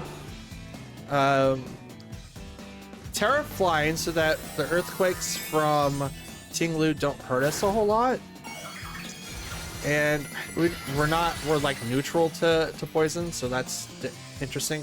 Anyway, so my train of thought. Ruination drops Pokemon by half, right? If it's a even number, it'll put them in the yellow, but if it's an odd number, it should leave them in the green. So it tells you quite a bit. Throat Chop over to Chien Pao. Does not knock it out, but it does a considerable amount of damage. And then we have Psychic over to Tornadus. They're considerably faster than me, only because, you know, Trick Room's up. Trick Room has 3 more turns, so I'm going to Bleak Wind and Protect. There's nothing else I could do right now with Chien Pao, but I do negate the earthquakes from Ting-Lu. Ting-Lu with Throat Chop, which is going to hit Tornadus. Psychic goes over to the Chien Pao. Both Pokemon are still standing on my side, but here comes the Bleak Wind, and it will miss the Ting-Lu. The Pokemon I wanted to hit misses, but it drops the speed over to the Cresselia. That's not great. It's not what I wanted to see. Okay, so Trick Room's 2 out of 5. Taunts 1 out of 3. I don't think it's... Well, set up Rain Dance, and I'm just going to go for the Sucker Punch over to the Ting-Lu. So Rain Dance, get that started off. Sucker Punch into the Ting-Lu. It doesn't knock it out. Come on. It gets so close, and yet it's so far. Throat Chop is really, really good. It stops Pokemon from using like breath attacks. So like Sylveon wouldn't be able to use Hyper... Is it Hyper Wave? I think it's called Hyper Wave. Anyway, they wouldn't be able to use it because it's a breath attack. It would also stop like Skeledirge from using Torch Song and stuff like that. So it's really interesting. But, you know, it is what it is at that point. Fluttermane will now come in. And Urshifu. Dang it, I was really, really hoping that I would get like the advantage with that, but unfortunately I did not. So I'm going to... I mean, Shadow Ball would do a lot, but I'm going to Imprison. And I'm going to Aqua Jet the Ting-Lu. Imprison will stop Cresselia from using Trick Room. They're not going to do it this turn, but it will stop them from doing it next turn. Now, if I was smart enough and put, like, Psychic on my thing, it would have stopped it from that, but I don't think Fluttermane gets Psychic. Fluttermane gets a wide assortment of moves, but I don't think that's one of them. We shall see. I will look her up right now. Aqua Jet into the Tinglu, which is going to knock it out. Goodbye. Leaving Cresselia to kind of do whatever they want. Psychic, which is going to go over to the Urshifu. Not going to knock it out, but gets pretty close. Imprison for the next turn, because Trick Room should fall from here. And it does. And Fluttermane does not get Psychic. Good, because we don't want Fluttermanes walking around with Psychic doing move stuff. Alright, so the rain is gone. Totally fine with that. Shadow Ball, the Cresselia. And I'm going to Surging Strikes into the Torkoal. I believe I'm faster than Cresselia. I am. But I'm not going to do hardly any damage, because the sun lowers it down by half. So I'll take him down to half. So Eruption's not going to do a ton of damage. Even with crits, it still did nothing. Basically nothing. Psychic comes out. It's going to knock out Urshifu. I mean, Fluttermane does get Psy Shock. Does that do anything? And Heat Wave takes Fluttermane down to half. I mean, we're pretty much donezo, so we're just gonna run.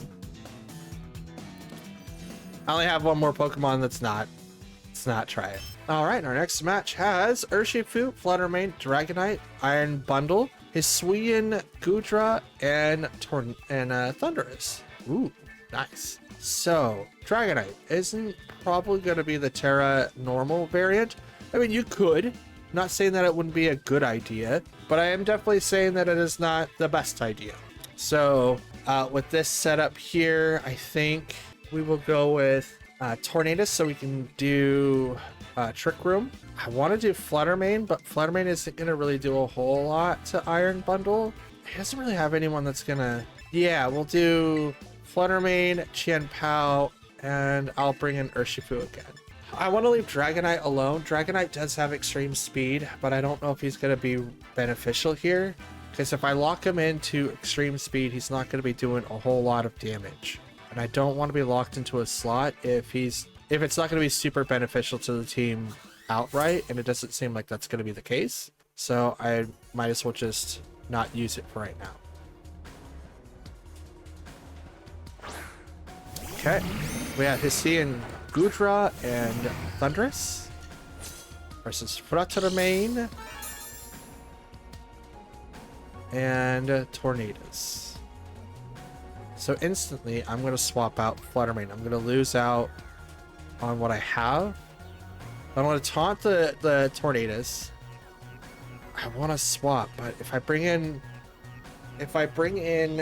Qianpao, I bring it down to Sash and get down to like less Pokemon. If I bring in Urshifu, I weaken myself even further. Shadow Ball's effective. Moonblast isn't. I mean, well, it says Moonblast is effective. I mean, it is Dragon Steel. Oh, that's why it's neutral. Okay, that makes sense. Okay, Moonblast the Goodra. Taunt will go from the Tornadus into, or Thundurus into my Tornadus. They just won the tie there. I can't taunt because of that. So that kind of sucks, but here comes the Moonblast into the Goodra slot. Goodra will Heavy Slam, which is going to knock out Fluttermane. Nope. Don't bother. And leftovers on that slot. So Goodra has leftovers. Okay. Now we're bringing Qianpao.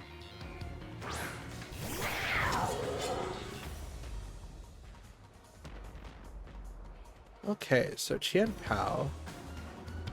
Well, I have to do Bleak Wind on our Tornadus. He's taunted. I can't do anything with him at this present time.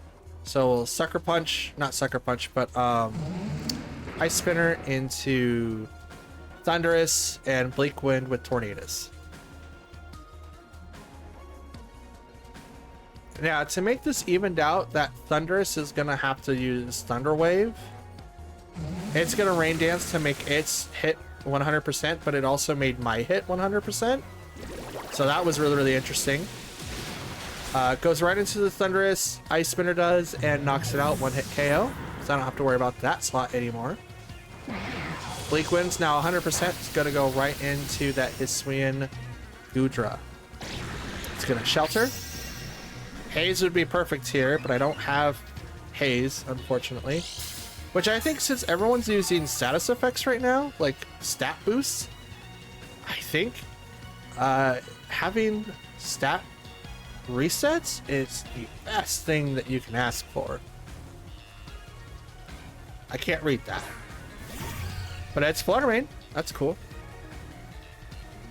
Okay, and I'm just gonna Bleak Wind. I can still Terra. I didn't see a Photosynthesis go off, but it probably won't because Sunny Day is not, or Sun's not out, and it doesn't have booster energy, so it's probably Spec'd. Could also be Scarfed, but I'm just gonna guess Spec. It's not booster energy, could be Spec, it could be Focus Sash, I'm not sure.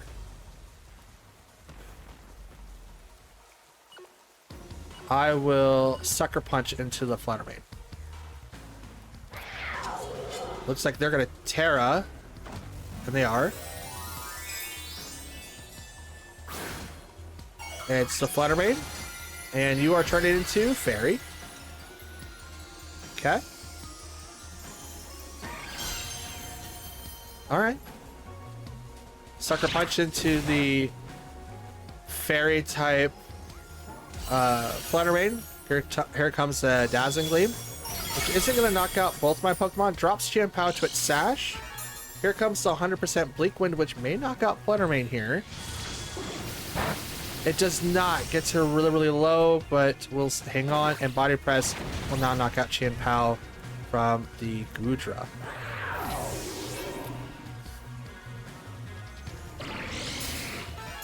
Goodra heals during Life Orb. Not Life Orb, but Leftovers. Wow. And Tornadus finally shook off his taunt. Let's go. Let's go. Okay. So Raid's got 3 more turns.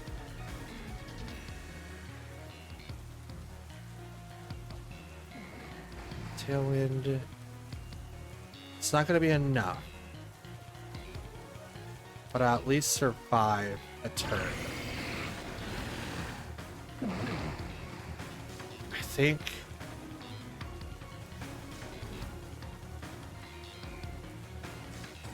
Terra Ghost to Bleak Wind, and then I'm going to Aqua Jet the Flutter Mane. The withdrew Flutter Mane. Good call. Let's bring out Dragonite. It's again, good call, but I'm going to Terra my Tornadus to Ghost, and I'm hoping that the Body Press went into the Tornado slot, and that will make it negate it. So that's what I'm hoping. Aqua Jet into the Dragonite, which is going to pop its multi-scale if it has it. Bleak Wind is now going to pop it even further. Doesn't do a whole lot of damage, unfortunately, but it does a little bit. Heavy Slam goes right into the Tornadoes. The plan didn't really work out too much.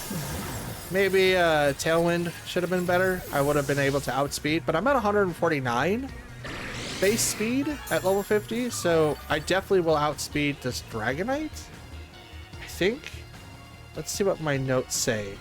At level 50, they did max speed investment for Dragonite. They sit at 132, so I do outspeed them. I do outspeed them.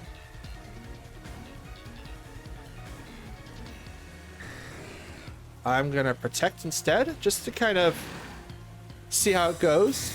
I might have one more turn of Rain if it doesn't go away this turn.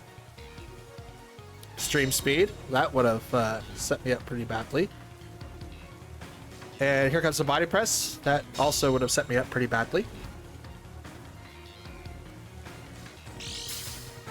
And the heal from Goodra. Rain still goes for one more turn. Alright, let's give it a shot. Go right into that Dragonite. Dragonite does extreme speed. Not hard hitting, but it doesn't really need to be hard hitting. It's probably not choice banded, which is totally fine. It will live through multiple attacks through my Urshifu in the rain with Mystic Water. So that's saying a lot. Body Press does not knock out the Urshifu. Oh, that's interesting. I mean, the game's over. There's no way like my one Pokemon can take on 3. But I thought that was really, really interesting. See, I beat Dragonite by 17 points with my max speed investment, which might be like the biggest thing here. Just might be. All right, next match is up. We've got Armarouge, Ursaluna, Lilligant, Hatterene, Indeedee, and Torkoal. This is a really good Sun Trick Room team variant that I have ever seen. The Armarouge, though, is a really good addition to it, though. He is kind of hard to take down on my current team of Pokemon. The only one that can really deal with him consecutively is Dragonite, and even he has issues if, like, you know, Trick Room is activated, because Armarouge is going to go before Dragonite most of the time. Dang, I'm just going to have to play around it. So we're going to Tornadus, Fluttermane. Do we start with Tornadus? I mean, we could start with... yeah, they have Indeedee. We have to start Tornadus. They have Indeedee. I can't do priority. You know what? Fluttermane, Qianpao, Urshifu, and Dragonite. I'll leave Iron Hands in the back. I'm afraid that if I leave Iron Hands with just Ursaluna, Ursaluna's gonna really take over. I'm afraid that Armarouge is gonna be able to like set up Trick Room and stuff like that. Maybe even Lilligant comes out and I'm screwing myself over by not having, you know, 312 speed. Oh, here we go. Lilligant and Torkoal. That's cool.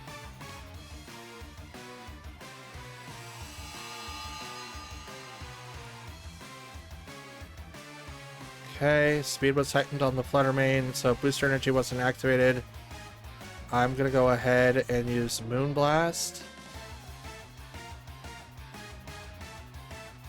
Yeah, Moonblast over to the Lilligant, and I'm gonna Sucker Punch the Torkoal, because the Eruption's gonna do a lot of damage here, but if I could do just a little bit, just like that, it's probably gonna do less.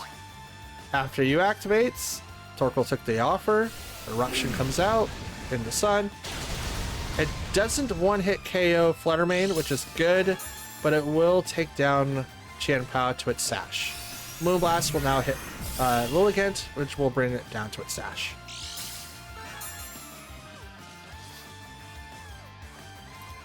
Which is totally fine. I foresaw this as a possible thing.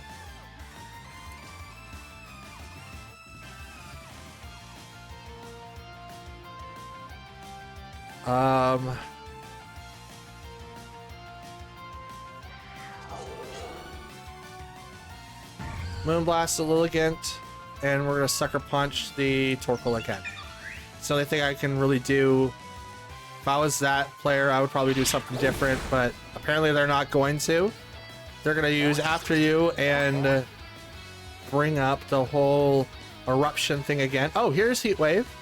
Misses Qianpao, but will hit the Fluttermane. That's cool. I mean, Qianpao still lived. That's dope. But now it leaves them up for a very, very hard awakening when I bring out Dragonite that can outspeed even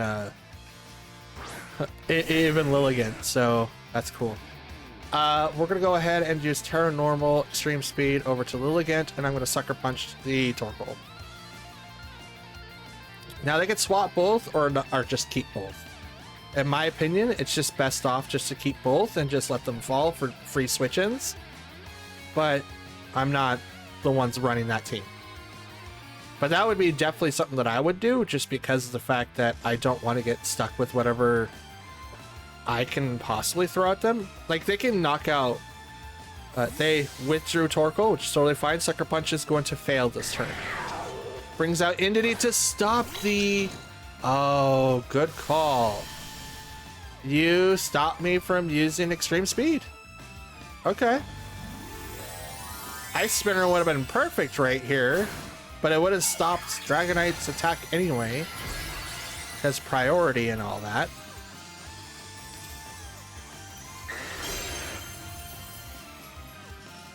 This is not good. Extreme Speed into the Lilligant doesn't do anything because it's protected by the Psychic Terrain. Sucker Punch also doesn't do anything because it fails because it was on Torkoal. Sleep Powder on the Dragonite. That's dope. I need to swap out Dragonite now. And I'm going to Ice Spinner into Lilligant. Now, Lilligant's probably going to use Sleep Powder on Qianpao, which is totally fine. This switch-in was kind of detrimental. They'll probably have Armourouge in the back. Solar Blade. Absorb the light, and it hits Qianpao. Not bad.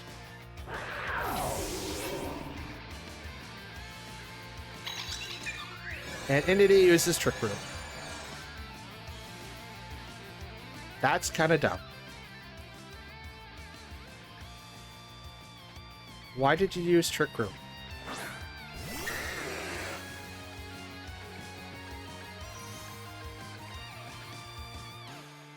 Surgeon Strikes on the Entity because it's going to redirect my attacks anyway.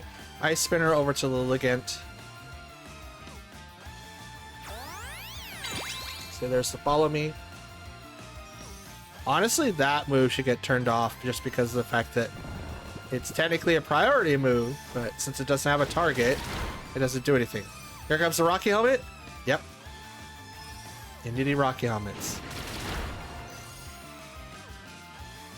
It does so much damage. Why does it do so much damage? It's a crit to them, doesn't affect them very much, but I do like twice the amount of damage that I did to them. Solar Blade. Absorbs light.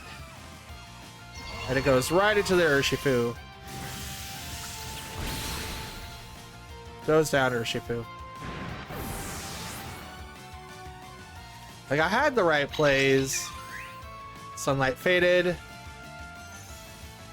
I had them, but I couldn't shut off Chlorophyll. Follow Me. That's good. That's cool. Dragonite's still asleep, though. He's sleeping on the job. Close combat. Oof. Even with multi-scale.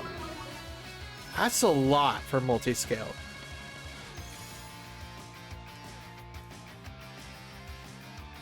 That's a lot for multi-scale. Follow Me with Entity. And Dragonite sleep. Yeah, we're done for. Is this another video where we don't do too well? I mean, part of it is making some terrible plays. And then another part of it is just them getting, or me getting slept for 3 turns. It's alright, we did our best. Alright, next match is up and ready to go. We've got Entity, Iron Bundle, Urshifu, Armourouge, Golden Go, and Enamorus. Okay, Enamorus, I can see you. I see you. Possible Trick Room team, obviously with Entity and Armourouge that could know it, but I don't think they're going to need it. I mean, it would be beneficial for Enamorus, but Enamorus is a bulky Pokemon, and that's Therian form Enamorus, by the way, which prevents it from being hit by stuff, I think. Let me look that up as I'm deciding what to do for my team here. So Enamorus has Overcoat as its ability, and it protects the Pokemon from weather effects and powder moves such as Sleep Powder, Poison Powder, Stun, Spore, stuff like that. So it stops it from having to be Terra, Grass. That's dope. But it is a Fairy type. Oh, Fairy Flying. So there's that. We'll go Tornadus, Qianpao, not Qianpao, Urshifu, Iron Hands, and Chien Pao. We'll bring in our semi-good opener of Tornado Urshifu. We'll see what happens. Ooh, that's a shiny. Shiny Love Disc. Let's go.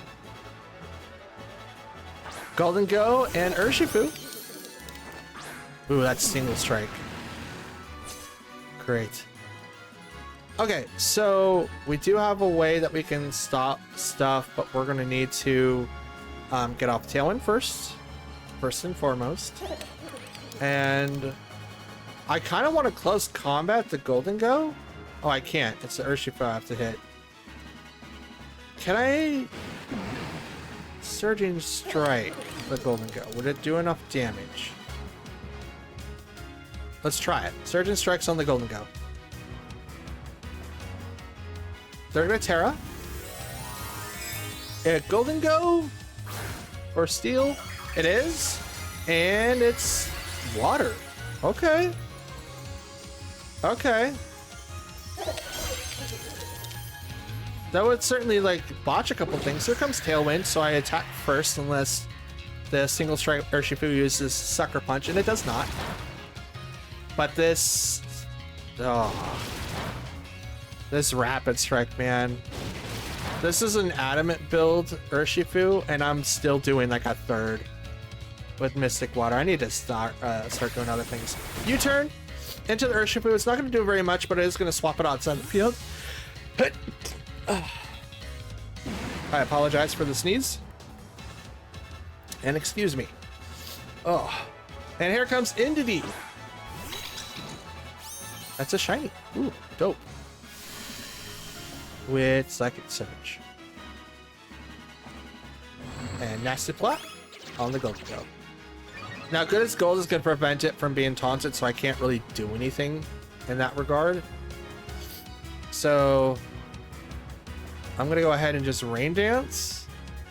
And I'm going to then... Oh, no. I see what you've done. I see. I'm going to swap out to Iron Hands. That Indeedee is going to be rocking Rocky Helmet. And if I would have Terra'd water into the Rocky Helmet, that would have done a ton of damage to me and left Indeedee pretty much open to do whatever. But Golden Go is also a problem too. Shadow Ball is going to go right into Iron Hands. That was used at Urshifu slot. Special defenses drop. And that is a Life Orb on that set. Okay, so Bleak Wind. And I guess Drain Punch? Yeah, we'll Drain Punch the Golden Go because Indeedee is going to... Oh, no follow me. That's dope. Drain Punch into the Golden Go. I'm going to get a little bit of HP back thanks to Tailwind. I almost Drain Punched the Indeedee. I'm kind of glad that I didn't. Indeedee is probably going up with Trick Room now, though. Which is probably why it moved last. Oh, Reflect. All right. All right. That's a good call. Indeedee does learn the screens. So here comes Enamorous. And we're going to go... She's flying, so I could taunt her. Does she do anything that is worth taunting, though? Not that I see, but I'll do it just in case. And I will Heavy Slam. Now I'll Drain Punch the Indeedee. I need a little bit more HP. Battle is canceled? What? Why? All right, so our final match of the day. We've got Rillaboom, Hisuian Gudra, Greninja, Scizor, Gastrodon, and Hatterene. So we do have a little bit of a Trick Room variant with strong defensive starts, a Fake Out Person, and Priority. Unfortunately, all that I can't stop. So that's going to be really, really interesting. I think Tornadus, Iron Hands is what I'm going to bring in. I'm not going to be able to stop Hatterini, so I'm just not even going to try. I could Imprison, though, to stop it, but if they bring out Scizor at all, Fluttermane's in danger, and I'd rather not do that right away, if that makes sense. So I'll have Urshifu, and then hey, maybe I'll bring in Fluttermane. Oh, I don't know. I'll bring in Qianpao. I kind of want to bring in Fluttermane, but there's so many things that counter her. Like, they don't have an obvious dark type. No King Gambit, no Urshifu, no Farigiraf. Like, none of the like runic Pokemon. It's just annoying to deal with. We do have Rillaboom and Hatterini, so this is gonna be a Trick Room setup for sure. Can't taunt the Hatterini, so he's probably gonna fake out whatever I'm gonna try to do. So I'm just gonna Rain Dance. And I'm gonna go for the... Oh, I can go for the Heavy Slam? Is that enough? I mean, Hatterini is not... She probably is. I don't think she is. But is it enough? You know what? I'll set it up. I'm not using Tailwind. I'll go in for the Heavy Slam. I'm not using Fake Out because they're gonna fake it. He's probably gonna fake out my Iron Hands because there'd be no reason to fake out Tornadus. Yep, there it is.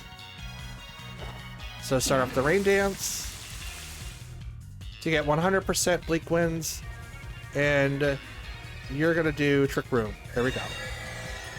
Now Hatterini is gonna move faster than my Pokemon for sure. But that's okay, because I'm slower than what's his face, Rillaboom. But they could also train them to not have any speed at all, so they get the full advantage of that.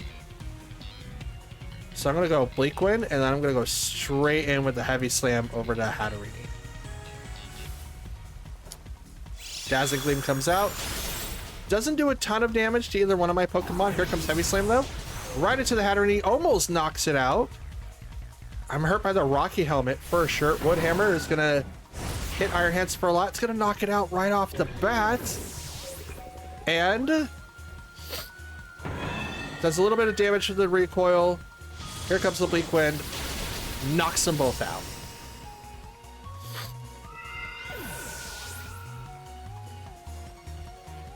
Down goes Rillaboom and Hatterini. The stupid thing is, though,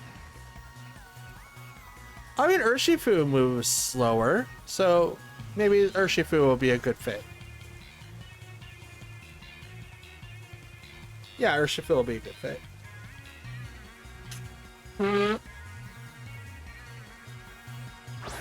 Okay, they sent out Scizor. I sent out Urshifu. Now, Scizor, Bullet Punch has the same priority, I believe. Oh, they brought in Gastrodon. Oh, yay. Let's see. Speed priorities. Here we go. I switch Extreme Speed. Bullet Punch and Aqua Jet are on the same one, so it would literally go down to who is faster. But honestly, I don't think it really matters as much. At this point, I'm going to Bleak Wind and Protect. His Gastrodon's on the field, and I can't literally do anything regardless. So, there's that. I can't do anything else at the moment, because Gastrodon says no to my water attacks. But Extreme Speed outspeeds Bullet Punch, so that's cool. Bullet Punch is only stage 1. Ice Beam over to the Tornadus, which is going to bring it down to 8 HP. Doesn't knock it out, but Acrobatics from the Scizor gets protected. And here comes Bleak Wind for the Tornadus moving last. It does, ooh, quite a bit of damage. Now it is Scizor. Because it has Acrobatics, is this Technician? I think he does get Technician. He does. It's not a hidden ability, but anything with less than 860 base power is boosted by 50%.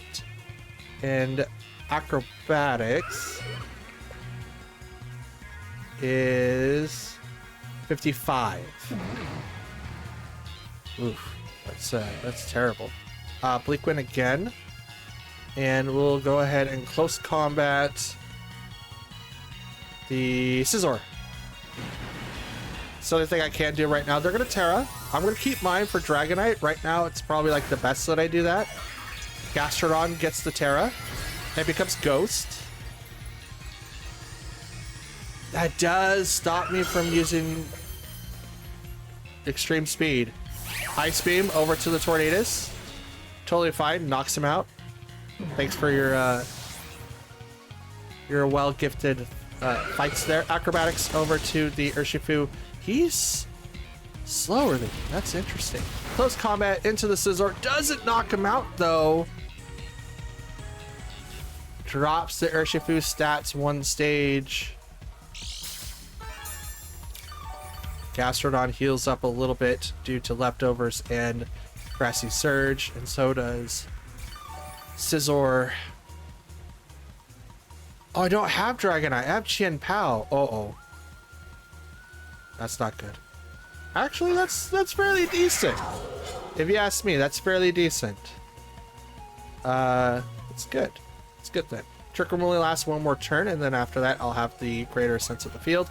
Let's go ahead and hit... I mean, Scizor... Yeah, let's hit Scizor with Sucker Punch, and I'm going to protect. Urshifu is going to protect, get him one more turn from healing from the Grassy Surge. Bullet Punch does attack before Chien Pao. Chien Pao goes down to 6 HP. Sucker Punch fails, even though it's weird. I hate that's weird. Bullet Punch has the speed priority of 1. Sucker Punch has the same speed priority as 1. Ugh. This match should have been mine, but it wasn't because it was used on the wrong Pokemon. I don't think I would have been able to knock out the Gastrodon. But now I'm kind of left without anything. So there's that. Bullet Punch, which is a Steel type move. Sure, let's try it. Let's try it.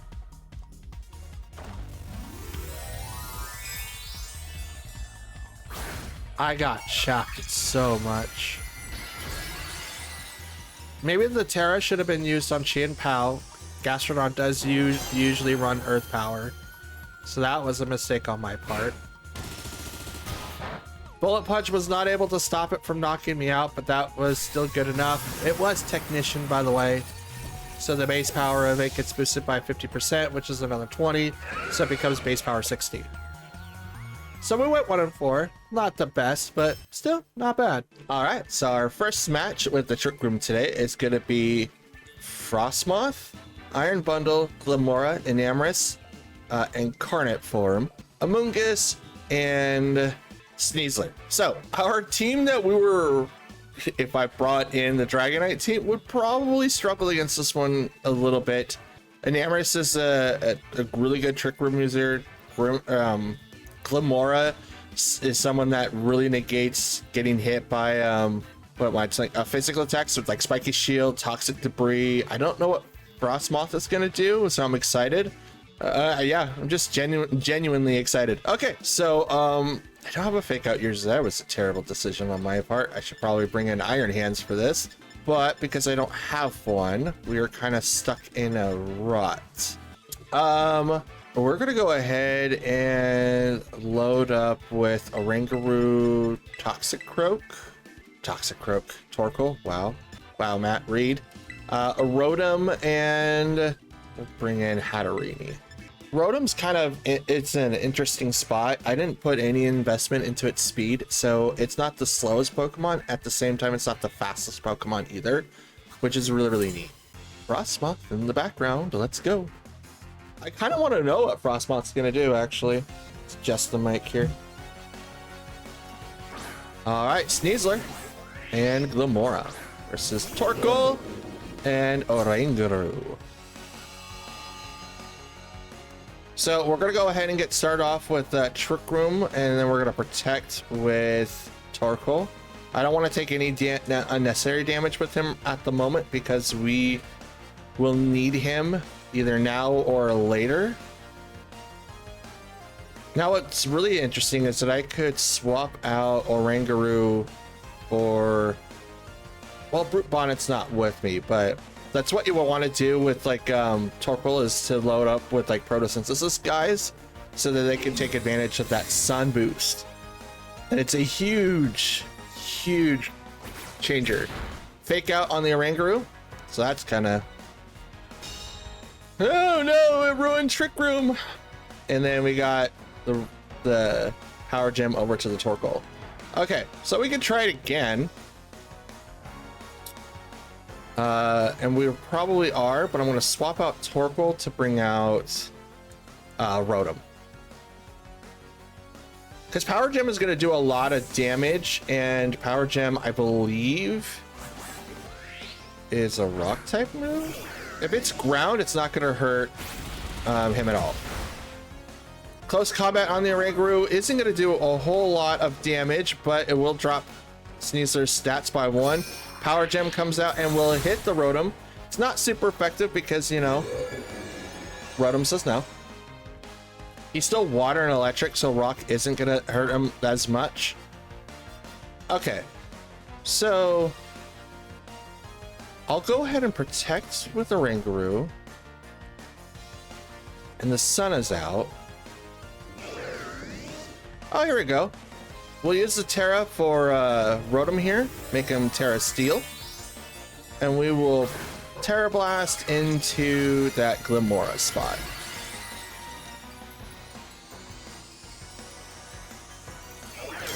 Get him, Rotom, get him.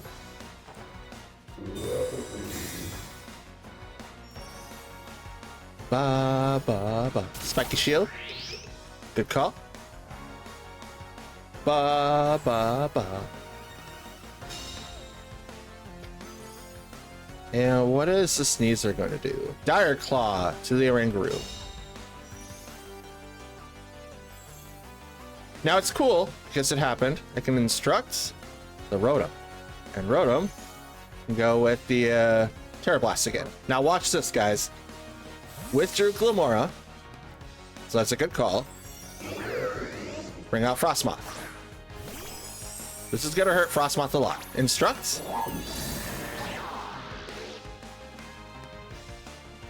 Follow the instructions. Terra Blast immediately. Just because he used a move, he can just go for it again. So he will be attacking twice this turn. Right after another. Look at that, folks! Boom!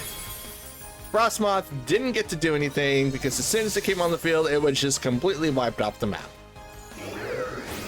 Close combat to the Rotom, which is gonna unfortunately knock him out, but that's totally okay.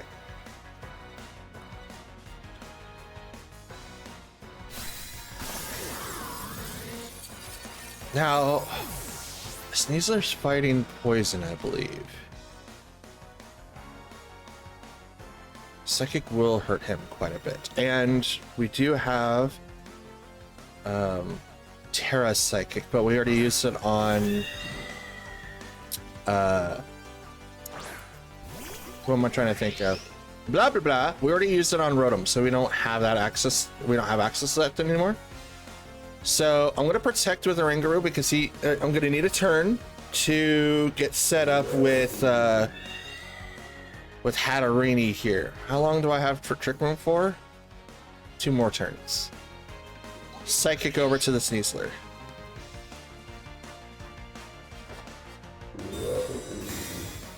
We're keeping Torkoal in the back just so that we have a reason to use him later on. But here comes the Psychic to the Sneasler, and it's almost a one-hit KO. Held on by the Sash. Hatterini lost some of its HP because of the Life Orb, but the Sludge Bomb from Glimora, like, wow, Grimoral, that's Glimora, and the sun is faded, but we made it so that when the sun came out, it was just as good. So now here comes Torkoal, brings back the sun. We'll instruct the Torkoal, and we will set up with the eruption on our end. We have Trick Room for one more turn, but at this point in time, I don't think it's really going to matter. Because Torkoal's going to attack first, Instruct's going to happen after that, and then that's two different eruptions back to back, and I don't think Glimora is going to be able to survive both. Here comes the eruption. Knocks out the Sneasel, drops Glimora down to a little bit, about half. Oh yeah, that's right. Eject back should have been replaced with Charcoal. I completely forgot about that.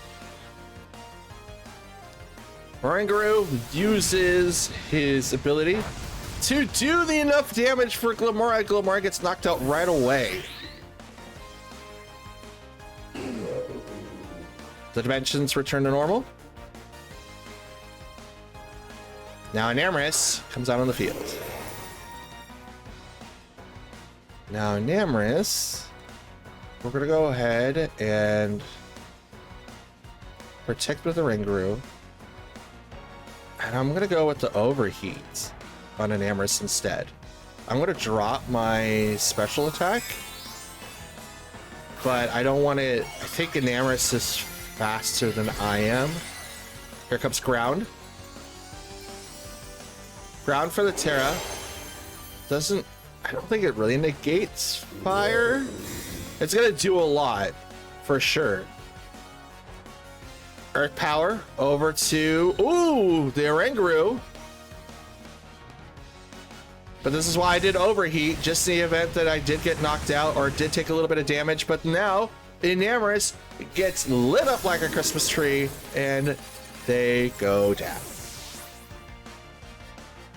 And I beat my opponent. Whoo! Guys, don't forget your fake out user. All right, next match is up and ready to go. We've got Typhlosion, this Suian, Baxcalibur, Fluttermane, Indeedee, Iron Hands, and Orthworm. Orthworm, ladies and gentlemen, is a very weird Pokemon to deal with, but we also do have priority with Indeedee that we also have to worry about as well. I think we'll go in with our similar open. Baxcalibur is definitely going to be an issue though, so I think we will. I mean, it's Dragon Ice with Thermal Exchange.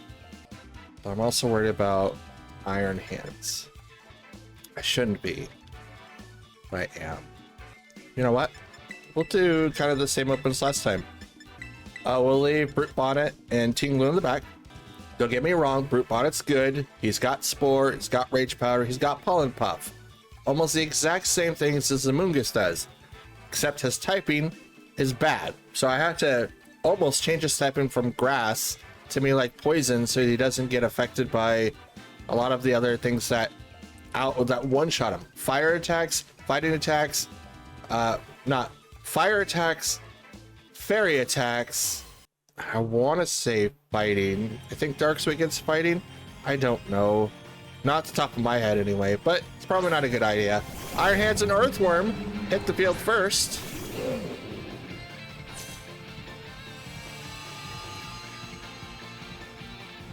Okie dokie. So we could play around with this a little bit by using Trick Room for Oranguru, and we will protect on the Torkoal in case Fake Out goes to that slot.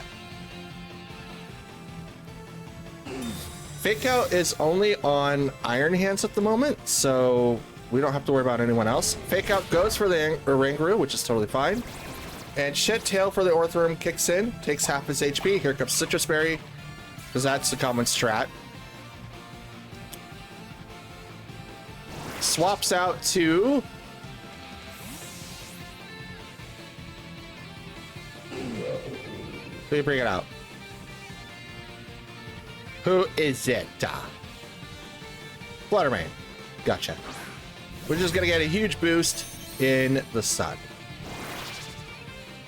Shiny too. That's dope. Special attack. Okay. Ba, ba, ba. Ba, ba. Psychic as well. Okay. Trick Room, and we'll swap to Rotom. We don't want Torkoal to take unnecessary damage. We will need him to do the double eruptions, and it'll allow Shadow Ball coming in from that Flutter Mane right into the boom Rotom, which isn't going to knock him out. Gets really close though. Drain Punch right into the Rotom as well, which is going to knock him out. Again, that's totally fine.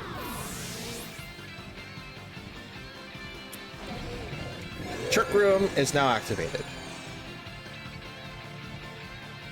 Twisted the dimensions. Now we'll bring back out Torkoal, because I'm now going to be the fastest thing on the field, even with no speed investment, right?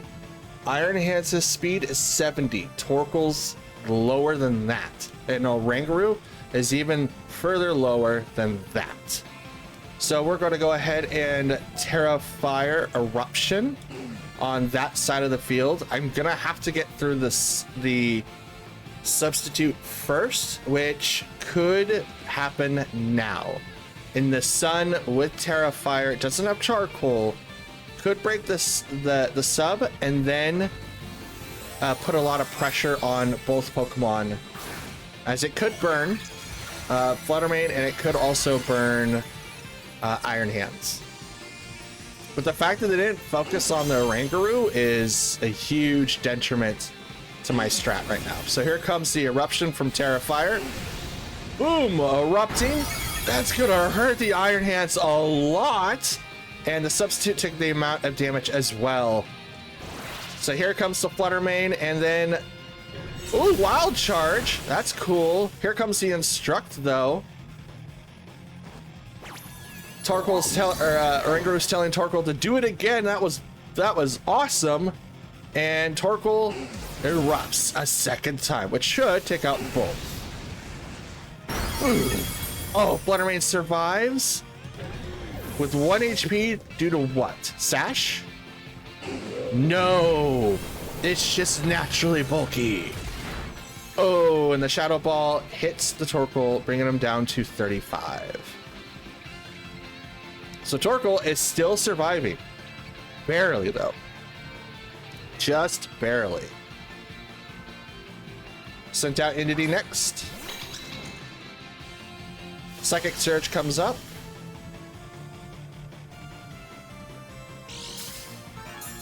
Psychic Seed also kicks in on the Entity.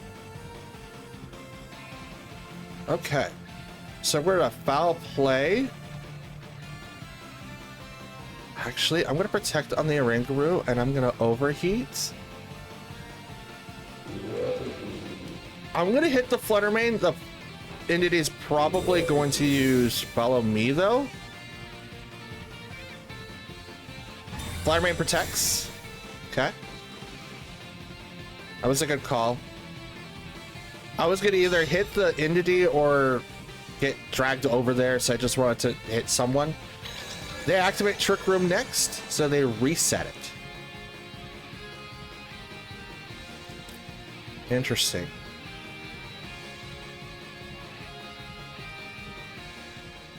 Swap out to Hatterini. And I'm going to overheat. I'm going to protect. I'm going to protect instead. Rangaroo cannot take another hit. Shadow Ball wouldn't be able to do anything, but Dazzling Gleam would do a lot of damage, which is probably what's going to happen up. Helping Hand from the Entity over to the Flutter Mane. Protect on the Torkoal. Dazzling Gleam from the Flutter Mane, and it's going to hit into the Hatterini. Just barely survives, and the sunlight fades. And Photosynthesis goes with it. So that's not a booster energy. That's most likely Spect.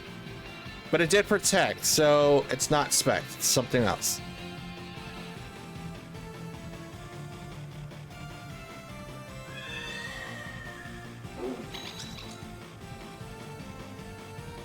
See if I can get Trick Room off.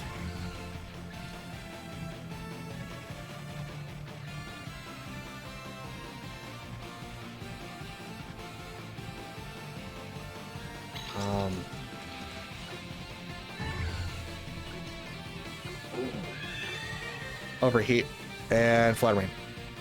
We'll try. Helping Hand on the Indy over to the Flutter Mane. Dazzling Gleam from the Flutter Mane, which is going to do a lot of damage. Knocks out both of my teammates there.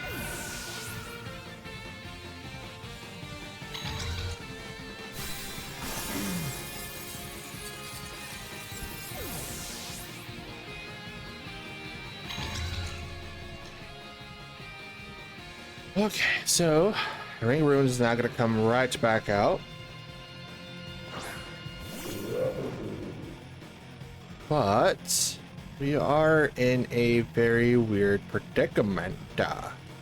I don't think that we're going to be able to take out 3 Pokemon with 1, so we're out. It was a nice try, though. Resetting Trick Room was the thing that kind of swayed that battle, which is a good way to call that. So it is what it is, but we did our best. Next matchup, we've got Tornadus, Azumarill, Gastrodon, Sandy Shocks, Gothitelle, and Landorus and Carnot. So we do have Sheer Force to worry about for that Pokemon. Gothitelle's going to have Fake Out, so there's something I'll have to take consideration there. Gravity for Sandy Shocks, and it's incredibly fast after that. Gastrodon that says no to water attacks. Azumarill with huge power, and then obviously we do have Tornadus with Tailwind. We'll just have to be kind of selective what we do here, but I think we're good nonetheless. We'll bring in Mental Herb's not really helping Oranguru too much, if you ask me. Kind of want to bring in Torkoal though, but it's not going to do anything to 2 of the Pokemon. So we're going to bring in Hatterene and Torkoal, swap them with Brute Bonnet and Rotom. We're going to leave Oranguru and Tinglu behind. The reason why I'm leaving Tinglu a lot is because the possibilities are higher for him to get knocked out. He does lower special attacks, which is great, but Gothitelle has Shadow Tag, so there's that. Tornadus and Azumarill get sent onto the field, and Tornadus is shiny versus Hatterene and Torkoal. So for this particular matchup, we're just going to set up for Trick Room, and we're swapping Torkoal out for Rotom immediately. Because Rotom has Thunderbolt for Landorus here. Not Landorus, but Tornadus here. And we also have to swap him out for the possible Landorus, which is what I'm really fearing for if I have Tinglu in the back, right? And it's just Tinglu versus Tornadus. If I got him, he's got a Salt Vest, so he's not going to get locked into a particular slot right away, but it could be detrimental. Starts off with Rain Dance. Azumarill is going to use Aqua Tail. It does a considerable amount of damage, not too much, but here comes Trick Room. Switch to dimensions, and we'll be good to go from here. We'll Psychic the Azumarill, and we'll set up Thunderbolt to... I mean, both of these Pokemon are going to be definitely screwed. But I have no way of healing. We'll bring out Brute Bonnet and have Rotom use Thunderbolt on the Tornadus. We don't want any other status moves. Now, Tornadus is going to be in a really weird spot. It didn't use Tailwind, so Rain Dance would help. It does help out the Azumarill, which is totally fine. It dampens fire attacks. So Torkoal isn't going to be that much of a good fit right now, but I could pull off some moves here. They swap out Azumarill to bring out Landorus, so we do have that sheer force thing to worry about, and it's shiny. Withdrew Tornadus as well, and brings out Sandy Shocks.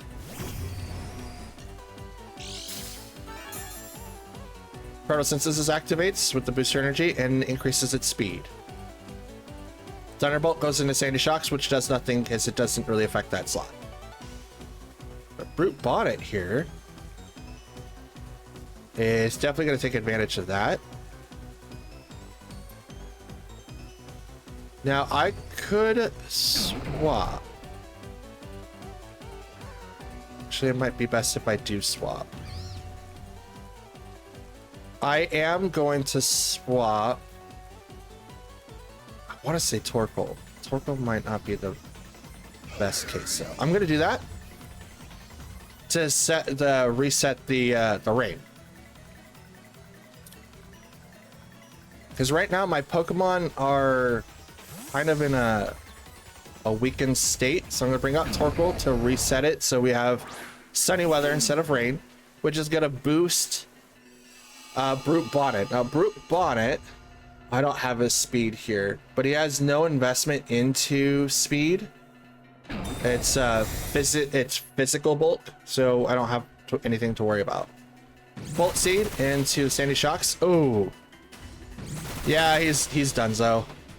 That's an automatic like 4 hit because it's loaded die, so it makes things 4 to 5 hits instead of like 2 to 5 hits. And he goes down. Having a speed increase is terrible for a Trick Room team.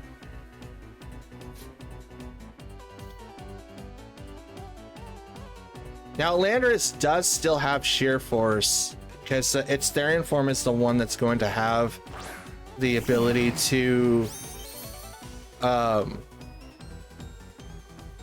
am I trying to say? It has the ability to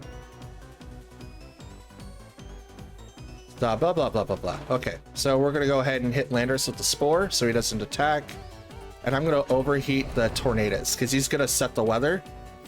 Okay, so he swapped Landorus. Good call. Brings out Azumarill. Rain Dance to get rid of the rain, which is totally fine. Or get rid of the sun. For instance, this wore off of Azumarill or Brute Bonnet, but the overheat's going to send Torkoal away due to the eject pack. And we're gonna bring out Hatterene next.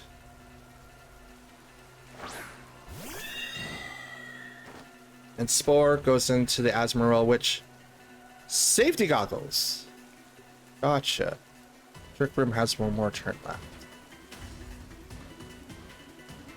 Okay, I'm gonna see if I can knock out this Azumarill. But it is Fairy. It's probably gonna go Play Rough, so I'm gonna go straight Grass and Bullet Seed. And then I'm gonna go straight into Dazzling Gleam because I don't see why not. Now he's probably gonna swap out Tornadus again. You could go for Tailwind, but Trick Room is still up and it's gonna be up for one more turn. They can't taunt the Hatterene. Magic Bounce says no. So they're gonna Terra. And it's the Azumarill to Fairy. Okay, we kind of called it. Play Rough is going to come in and it's going to do really, really good work for them. But I'm also going to Terra to get rid of my Dark typing. And I'm going to be Grass. Full on Grass. Boom. Dazzling Gleam comes out from the Hatterene. It doesn't do enough damage, but it will get them pretty close down. Play Rough from the Azumarill into the Brute Bonnet. Does not knock it out, but gets really, really close. Bolt Seed will now come out from Brute Bonnet, which is 2 times. 1, 2. Yep, this will knock him out. 3.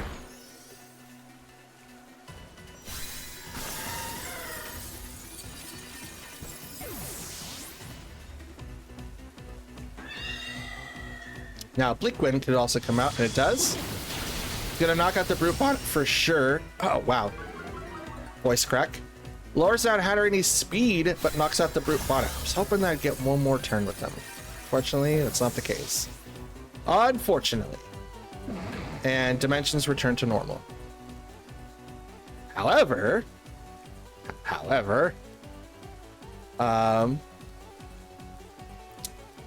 have Rotom still.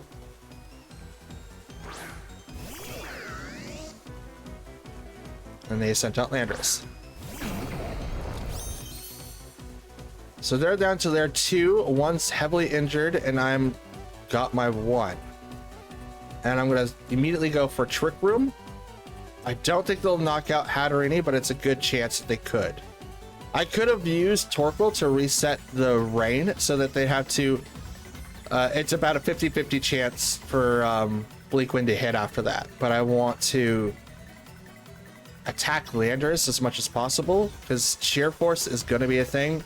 Rock Slide is going to be really, really detrimental here. Taunt goes to the Hatterene. It says no. Magic Bounce says you can't taunt me. I don't know why you did that, but that's okay. You fell for the taunt. You can't do anything else. Landorus does Focus Blast over to the Rotom, and it's going to knock it out. It was a nice call, but now they can't use Rain Dance, and I get set up Trick Room automatically. Dimensions are twisted, and they return back to my side of things. Torkoal now comes out. Gonna reset the weather. They cannot change the weather now, and I immediately get to attack first. Here comes an Eruption. Now I could go Dazzling Gleam with a Helping Hand, which may do a lot of damage, but I'm not going to do that because 2 damage is better than 1 damage. Dazzling Gleam, boom, knocks out the Tornadus, brings Landorus less than half. And here comes the Eruption. Knock out the Landorus all the way through. And that is why 2 damages are better than 1 damages. I love Trick Room. Trick Room was so much fun. Actually, guys, let me know if you want a Trick Room team, dedicated Trick Room team for Season 10. Because I kind of want to build one now. All right, with this particular match, we've got Dragapult, Annihilate, Golden Go, Mimikyu, Ceruledge, wow, and Gengar. Ooh, Destiny Bond. There's a lot of ghost Pokemon. Actually, every single one of the Pokemon on the team are ghosts. Is this a YouTube video? Is this someone's like, oh, I could beat anyone with ghost types? They like did the wheel thing, and like, I have to use types that have this configuration. It's like, boo. I love it. I love it. I don't know if this is the case though, but that would be so dope. We'll go ahead and get started off with I mean, Oranguru would be better to use here. Torkoal, we'll bring in Brute Bonnet as well. I mean, Hatterene would negate the effects from Dragon Darts. It's Fairy 2. We'll bring in Rotom. He's got Shadow Ball. I don't see why not. Thunderbolt, Hydro Pump, Shadow Ball, and Terra Blast with Terra Steel. It's not a ghost, but that'd be dope. Or this trainer could just be like, I just love ghost type Pokemon. I am the gym leader. I fight with Pokemon that are ghost types only. Annihilate for the Ceruledge. Let's go. Versus Torkoal and Oranguru. Now, Oranguru is not going to be affected by ghost type moves, so I'm pretty confident here of just being able to do Trick Room right off the bat. And I will protect with Torkoal, just to kind of protecting my assets right now. I want to open up when just like, oh, I'm going to hit you really, really hard. And the harder I hit you, the better.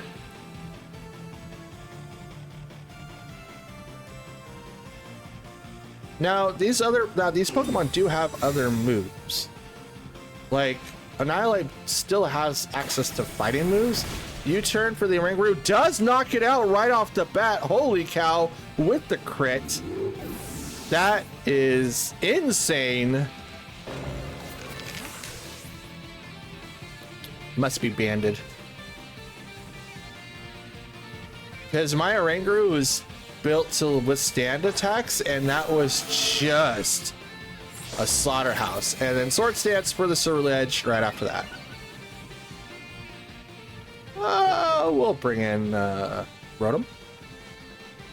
Absolutely. With no way to set up Trick Room now, we have to play a different game. I'm going to Terra, Shadow Ball into the Dragapult slot. And I'm going to Helping Hand the Rotom. I can't use fire attacks, so Roulette says no. They're going to Terra. So Roulette changes to Grass type, provoking me. It's like, hey, I want you to hit me with that strong move. And I'm going to be like, no. Probably prevented him from being hit with Shadow Ball, honestly. And it's still a really, really good thing to use, but I'm going to Terra Steel so that I'm not really affected by a lot. And I'll take less damage from the Dragapult's Dragon Darts that might be coming out here. Hydro Pump right into Torkoal. Torkoal takes it like a champ thanks to the sun. Swords Dance again from the Ceruledge. But here comes the Shadow Ball from the Rotom. Choice Spec right into the Dragapult, and it will knock it right out. Get out of here. Thanks for coming.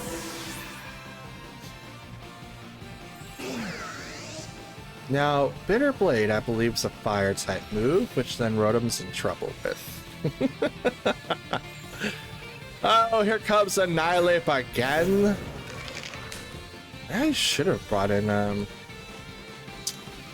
Hatterini just so that I could deal with the thing here. I want to protect again. I kind of do, but Torkoal needs to leave the field now because this is going to be bad. This is really going to be bad for him. And I'm going to do that. I'm just going to hard swap. We're going to get rid of Torkoal. He's about half HP, so he doesn't really get to survive for very much longer. He is set to be special attack and HP.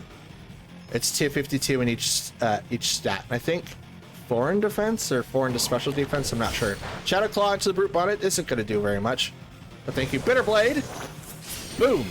Super effective. Gets a little bit more HP, but that is a +4 attack, my friend. That is a very, very, very, very, very heavily damaging move. And Torkoal is not going to come out because wowza. Wowza. We're overheat. Can I Helping Hand? I mean, Eruption's not going to do anything. I'm just going to give him an extra thing for his Bitter Blade. Yeah, we'll do that for Brute Bonnet, and I'm just going to Sucker Punch the Ceruledge. Helping Hand. He gets a boost. Sucker Punch goes off in the Ceruledge, and it will knock him out right off the bat. Hello. Thanks for coming.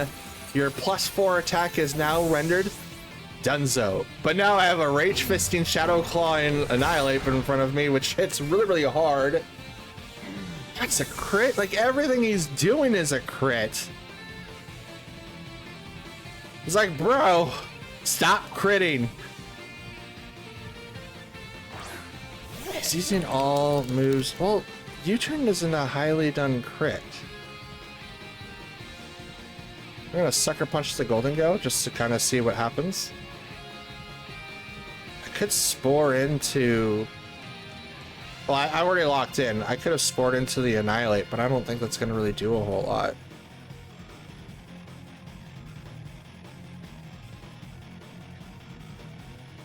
Sucker Punch into the Golden Go, and it's gonna knock him out straight because of the sun, I'm assuming. That 30% boost is no joke. Shadow Claw doesn't do a whole lot. See, the sunlight is faded. Photosynthesis wore off. We're gonna Spore into the Annihilate. Shadow Claw. Spore. Now, I wish there was a way for me to heal with Brute Bonnet. There's like Giga Drain, but that doesn't like do anything. Bullet Seed into the Annihilate. He's gonna be sleeping, so he can't really do anything. He's assumingly locked into Shadow Claw. 1, 2, 3. One more. 4. Do I get the 5th? Nope. 4 times. All right. Here we go. Still asleep. Let's go. I like how I can only see Brute Bonnet's butt. Like, get out. Like, move the camera. Can I move the camera, please? Nintendo, can I... Please? Please allow me to rotate the camera during fights. It's not like I can see what they're doing. But ayo, let's go. We won. How are those crits? There's so much. It's like King's Rock or something. We got Urshifu, Fluttermane, Rillaboom, Chien-Pao, Tornadus, and Heatran.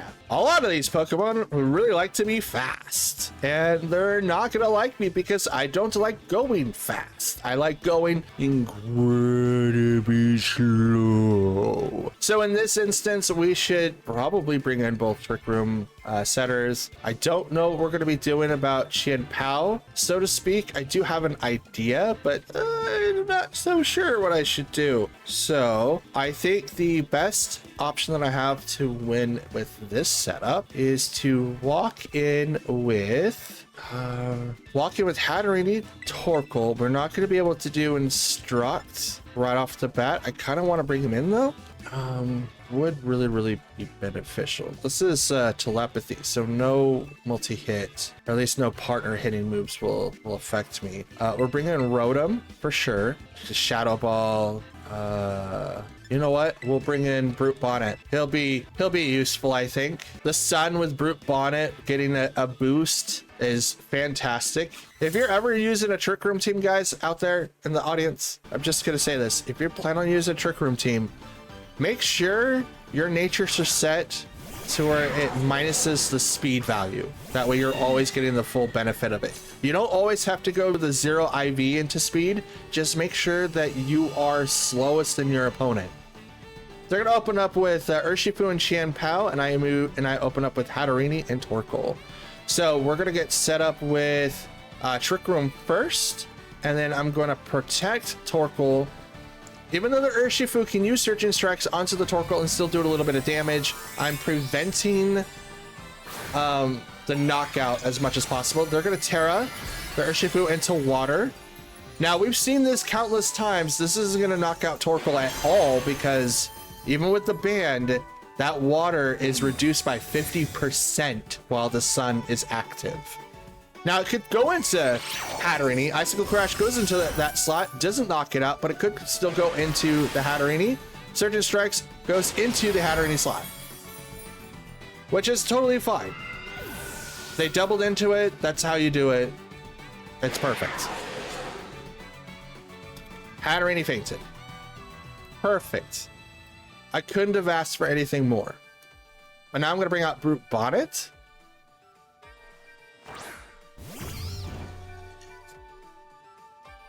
Photosynthesis is now activated. Brute Bonnet's attack is now heightened.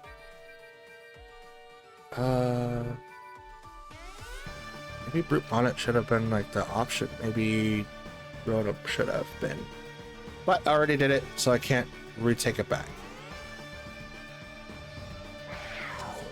Okay. Sucker Punch. The Chien-Pao. And I'm gonna overheat. I already protected last turn. I could Eruption.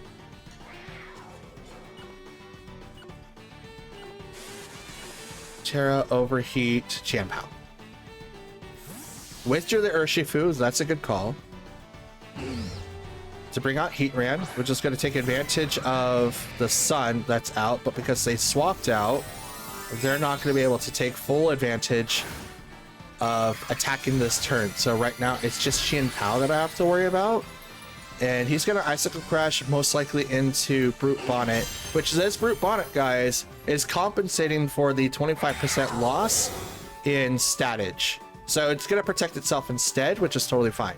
Sucker Punch isn't going to do anything, and neither will Overheat.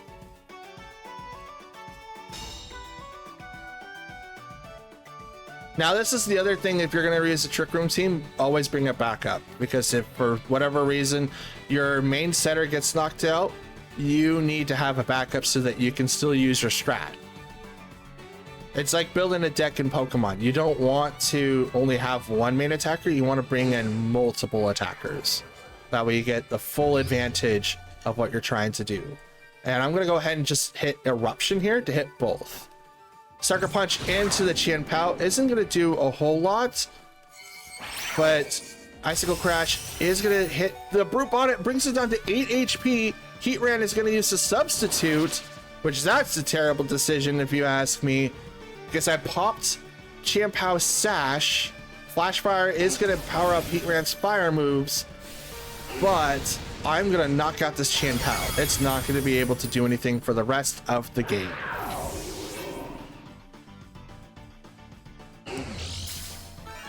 And Heatran gets a little bit of HP due to leftovers. Rillaboom comes out.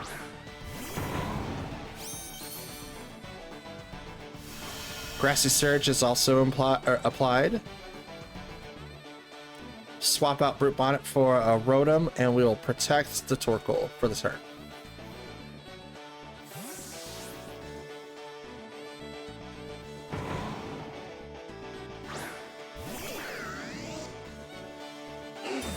Torkoal's going to protect. I'm assuming Fake Out's going to come out for the Rillaboom. It does. Right into the Torkoal slot. Saw that happening. Heatran comes out from the Substitute and uses Heat Wave, which is going to do a fairly bit of damage, but not to Torkoal. Maybe to Rotom, but maybe not. A little bit more than I would like, but it does do quite a bit of damage. And it leaves him with a burn. So his attack is now 50%. Thank God I don't do anything with attack. Grassy Surge is going to heal Heatran with the leftovers, so he's built bulky. He is still going to be able to attack, but it's probably not as invested as he should be. We're going to... And the sun is out, right? Yes, it is. So that's not going to do a whole lot of damage. We'll do Shadow Ball and Overheat on the Rillaboom. Stomping Tantrum is going to go right into the Torkoal slot. It's kind of strong, isn't as hard as you thought. Shadow Ball goes right into the Heatran Substitute. Does it pop it? It does pop the Substitute. Heatran will then use Heat Wave. Does a little bit of damage. Oh, snap. Overheat on the Rillaboom with Terrifier during the sun. We'll knock it out, one hit KO. Now, because I lowered down my my stats, the Jetpack should activate, and it does. And it brings out Brute Bonnet, who also has 8 HP. All of my Pokemon are just so damaged. It's not even funny at this point. I don't know what I could do. Okay. Heatran restored HP because of leftovers and the Grassy Surge.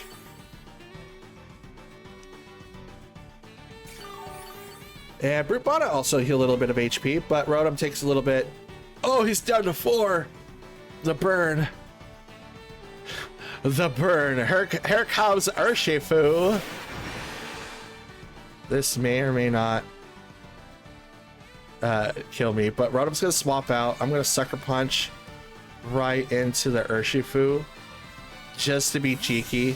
I don't think this will work, but if I can lower down the water damage just a smidge, I will do it. It's going to be funny. Here comes the Drought.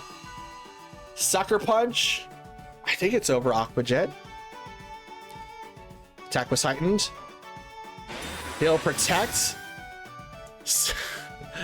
Here comes the Earthquake. Oh, the double protect. Okay. Okay.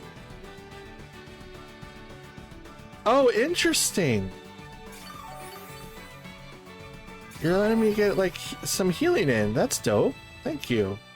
I appreciate that. I appreciate that a lot, actually.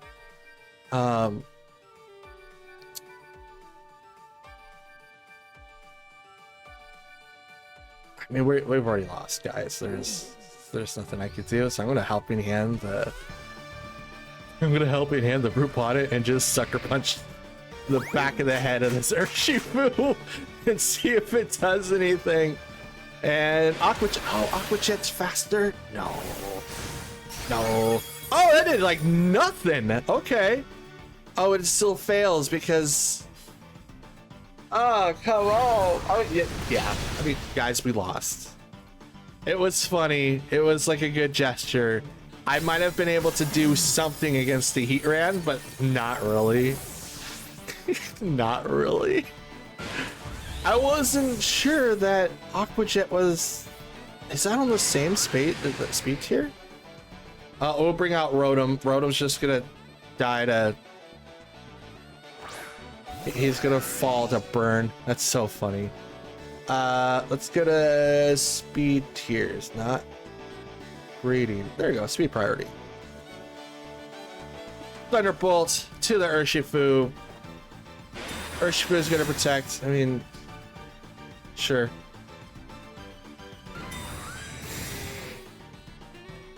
Oh, Sucker Punch and they just double protected because they didn't want to lose any Pokemon. But Burn has got him. Whatever. Burn's got it. It's not a big deal. So yeah, Aqua Jet and Sucker Punch are on the same speed tier. It's kind of dumb, honestly, but it is what it is. The highest person in speed is going to be able to obviously be able to use their moves first, but it's just like extreme speed. This move has to go first, so it does. All right, ladies and gentlemen, and that's going to be the end of today's video. We are officially 100 matches in. We went 3-2 today, so that's dope. We ended at a not a 67. That's not correct. There we go. 47% end record with 100 matches. We're going to be down 15 matches from last season, but you know what? That's okay. We did have a Heat Wave come in and Adobe locking me out, so it'll probably be much more if I didn't have to deal with severe heat and my tools just literally knocking me out for other reasons outside of a glitch that I don't really want to mention because I don't want to provoke them. You guys suck, by the way, but don't do that. No, stop it. Anyway, so with that being said, this is going to be the end of our season 9 playthrough of our ranked ladder matches, and I'm hoping that you guys liked the video so far. If you did, do the YouTubey things by go ahead and leaving a like on the video, especially if you liked it. Leave a dislike if you didn't. Subscribe if you're new and hit the bell on the right side of that subscribe button. It also helps you get notified when I release something, and I do release a lot of Pokemon content on the channel. Second is to leave a comment down below. I do reply to any and all comments that you guys leave behind, and it does promote the video, but it also allows me to conversate with you guys because I don't have a Discord. I might make one. I should make one, but I don't really know what it's going to be used for yet, so I'll think about it. And if you guys want that to like get a hold of me, maybe to collab with other PokeTubers, that would be kind of cool. So maybe we can use that to maybe set something up with a group of people. But until then, I want to thank you guys for watching. Happy Sunday. Don't forget about Pokemon Go Fest. That's today. It's the weekend. Don't forget to grab your DNC. I'm probably going to do that after this, so we'll see how it goes. And yeah, have a good weekend, and I'll see you guys September 1st when the new season drops. So see you guys on Friday, or sooner if you guys want to see the training videos and all that. So it's up to you. But for now, I'm out. Have a good one.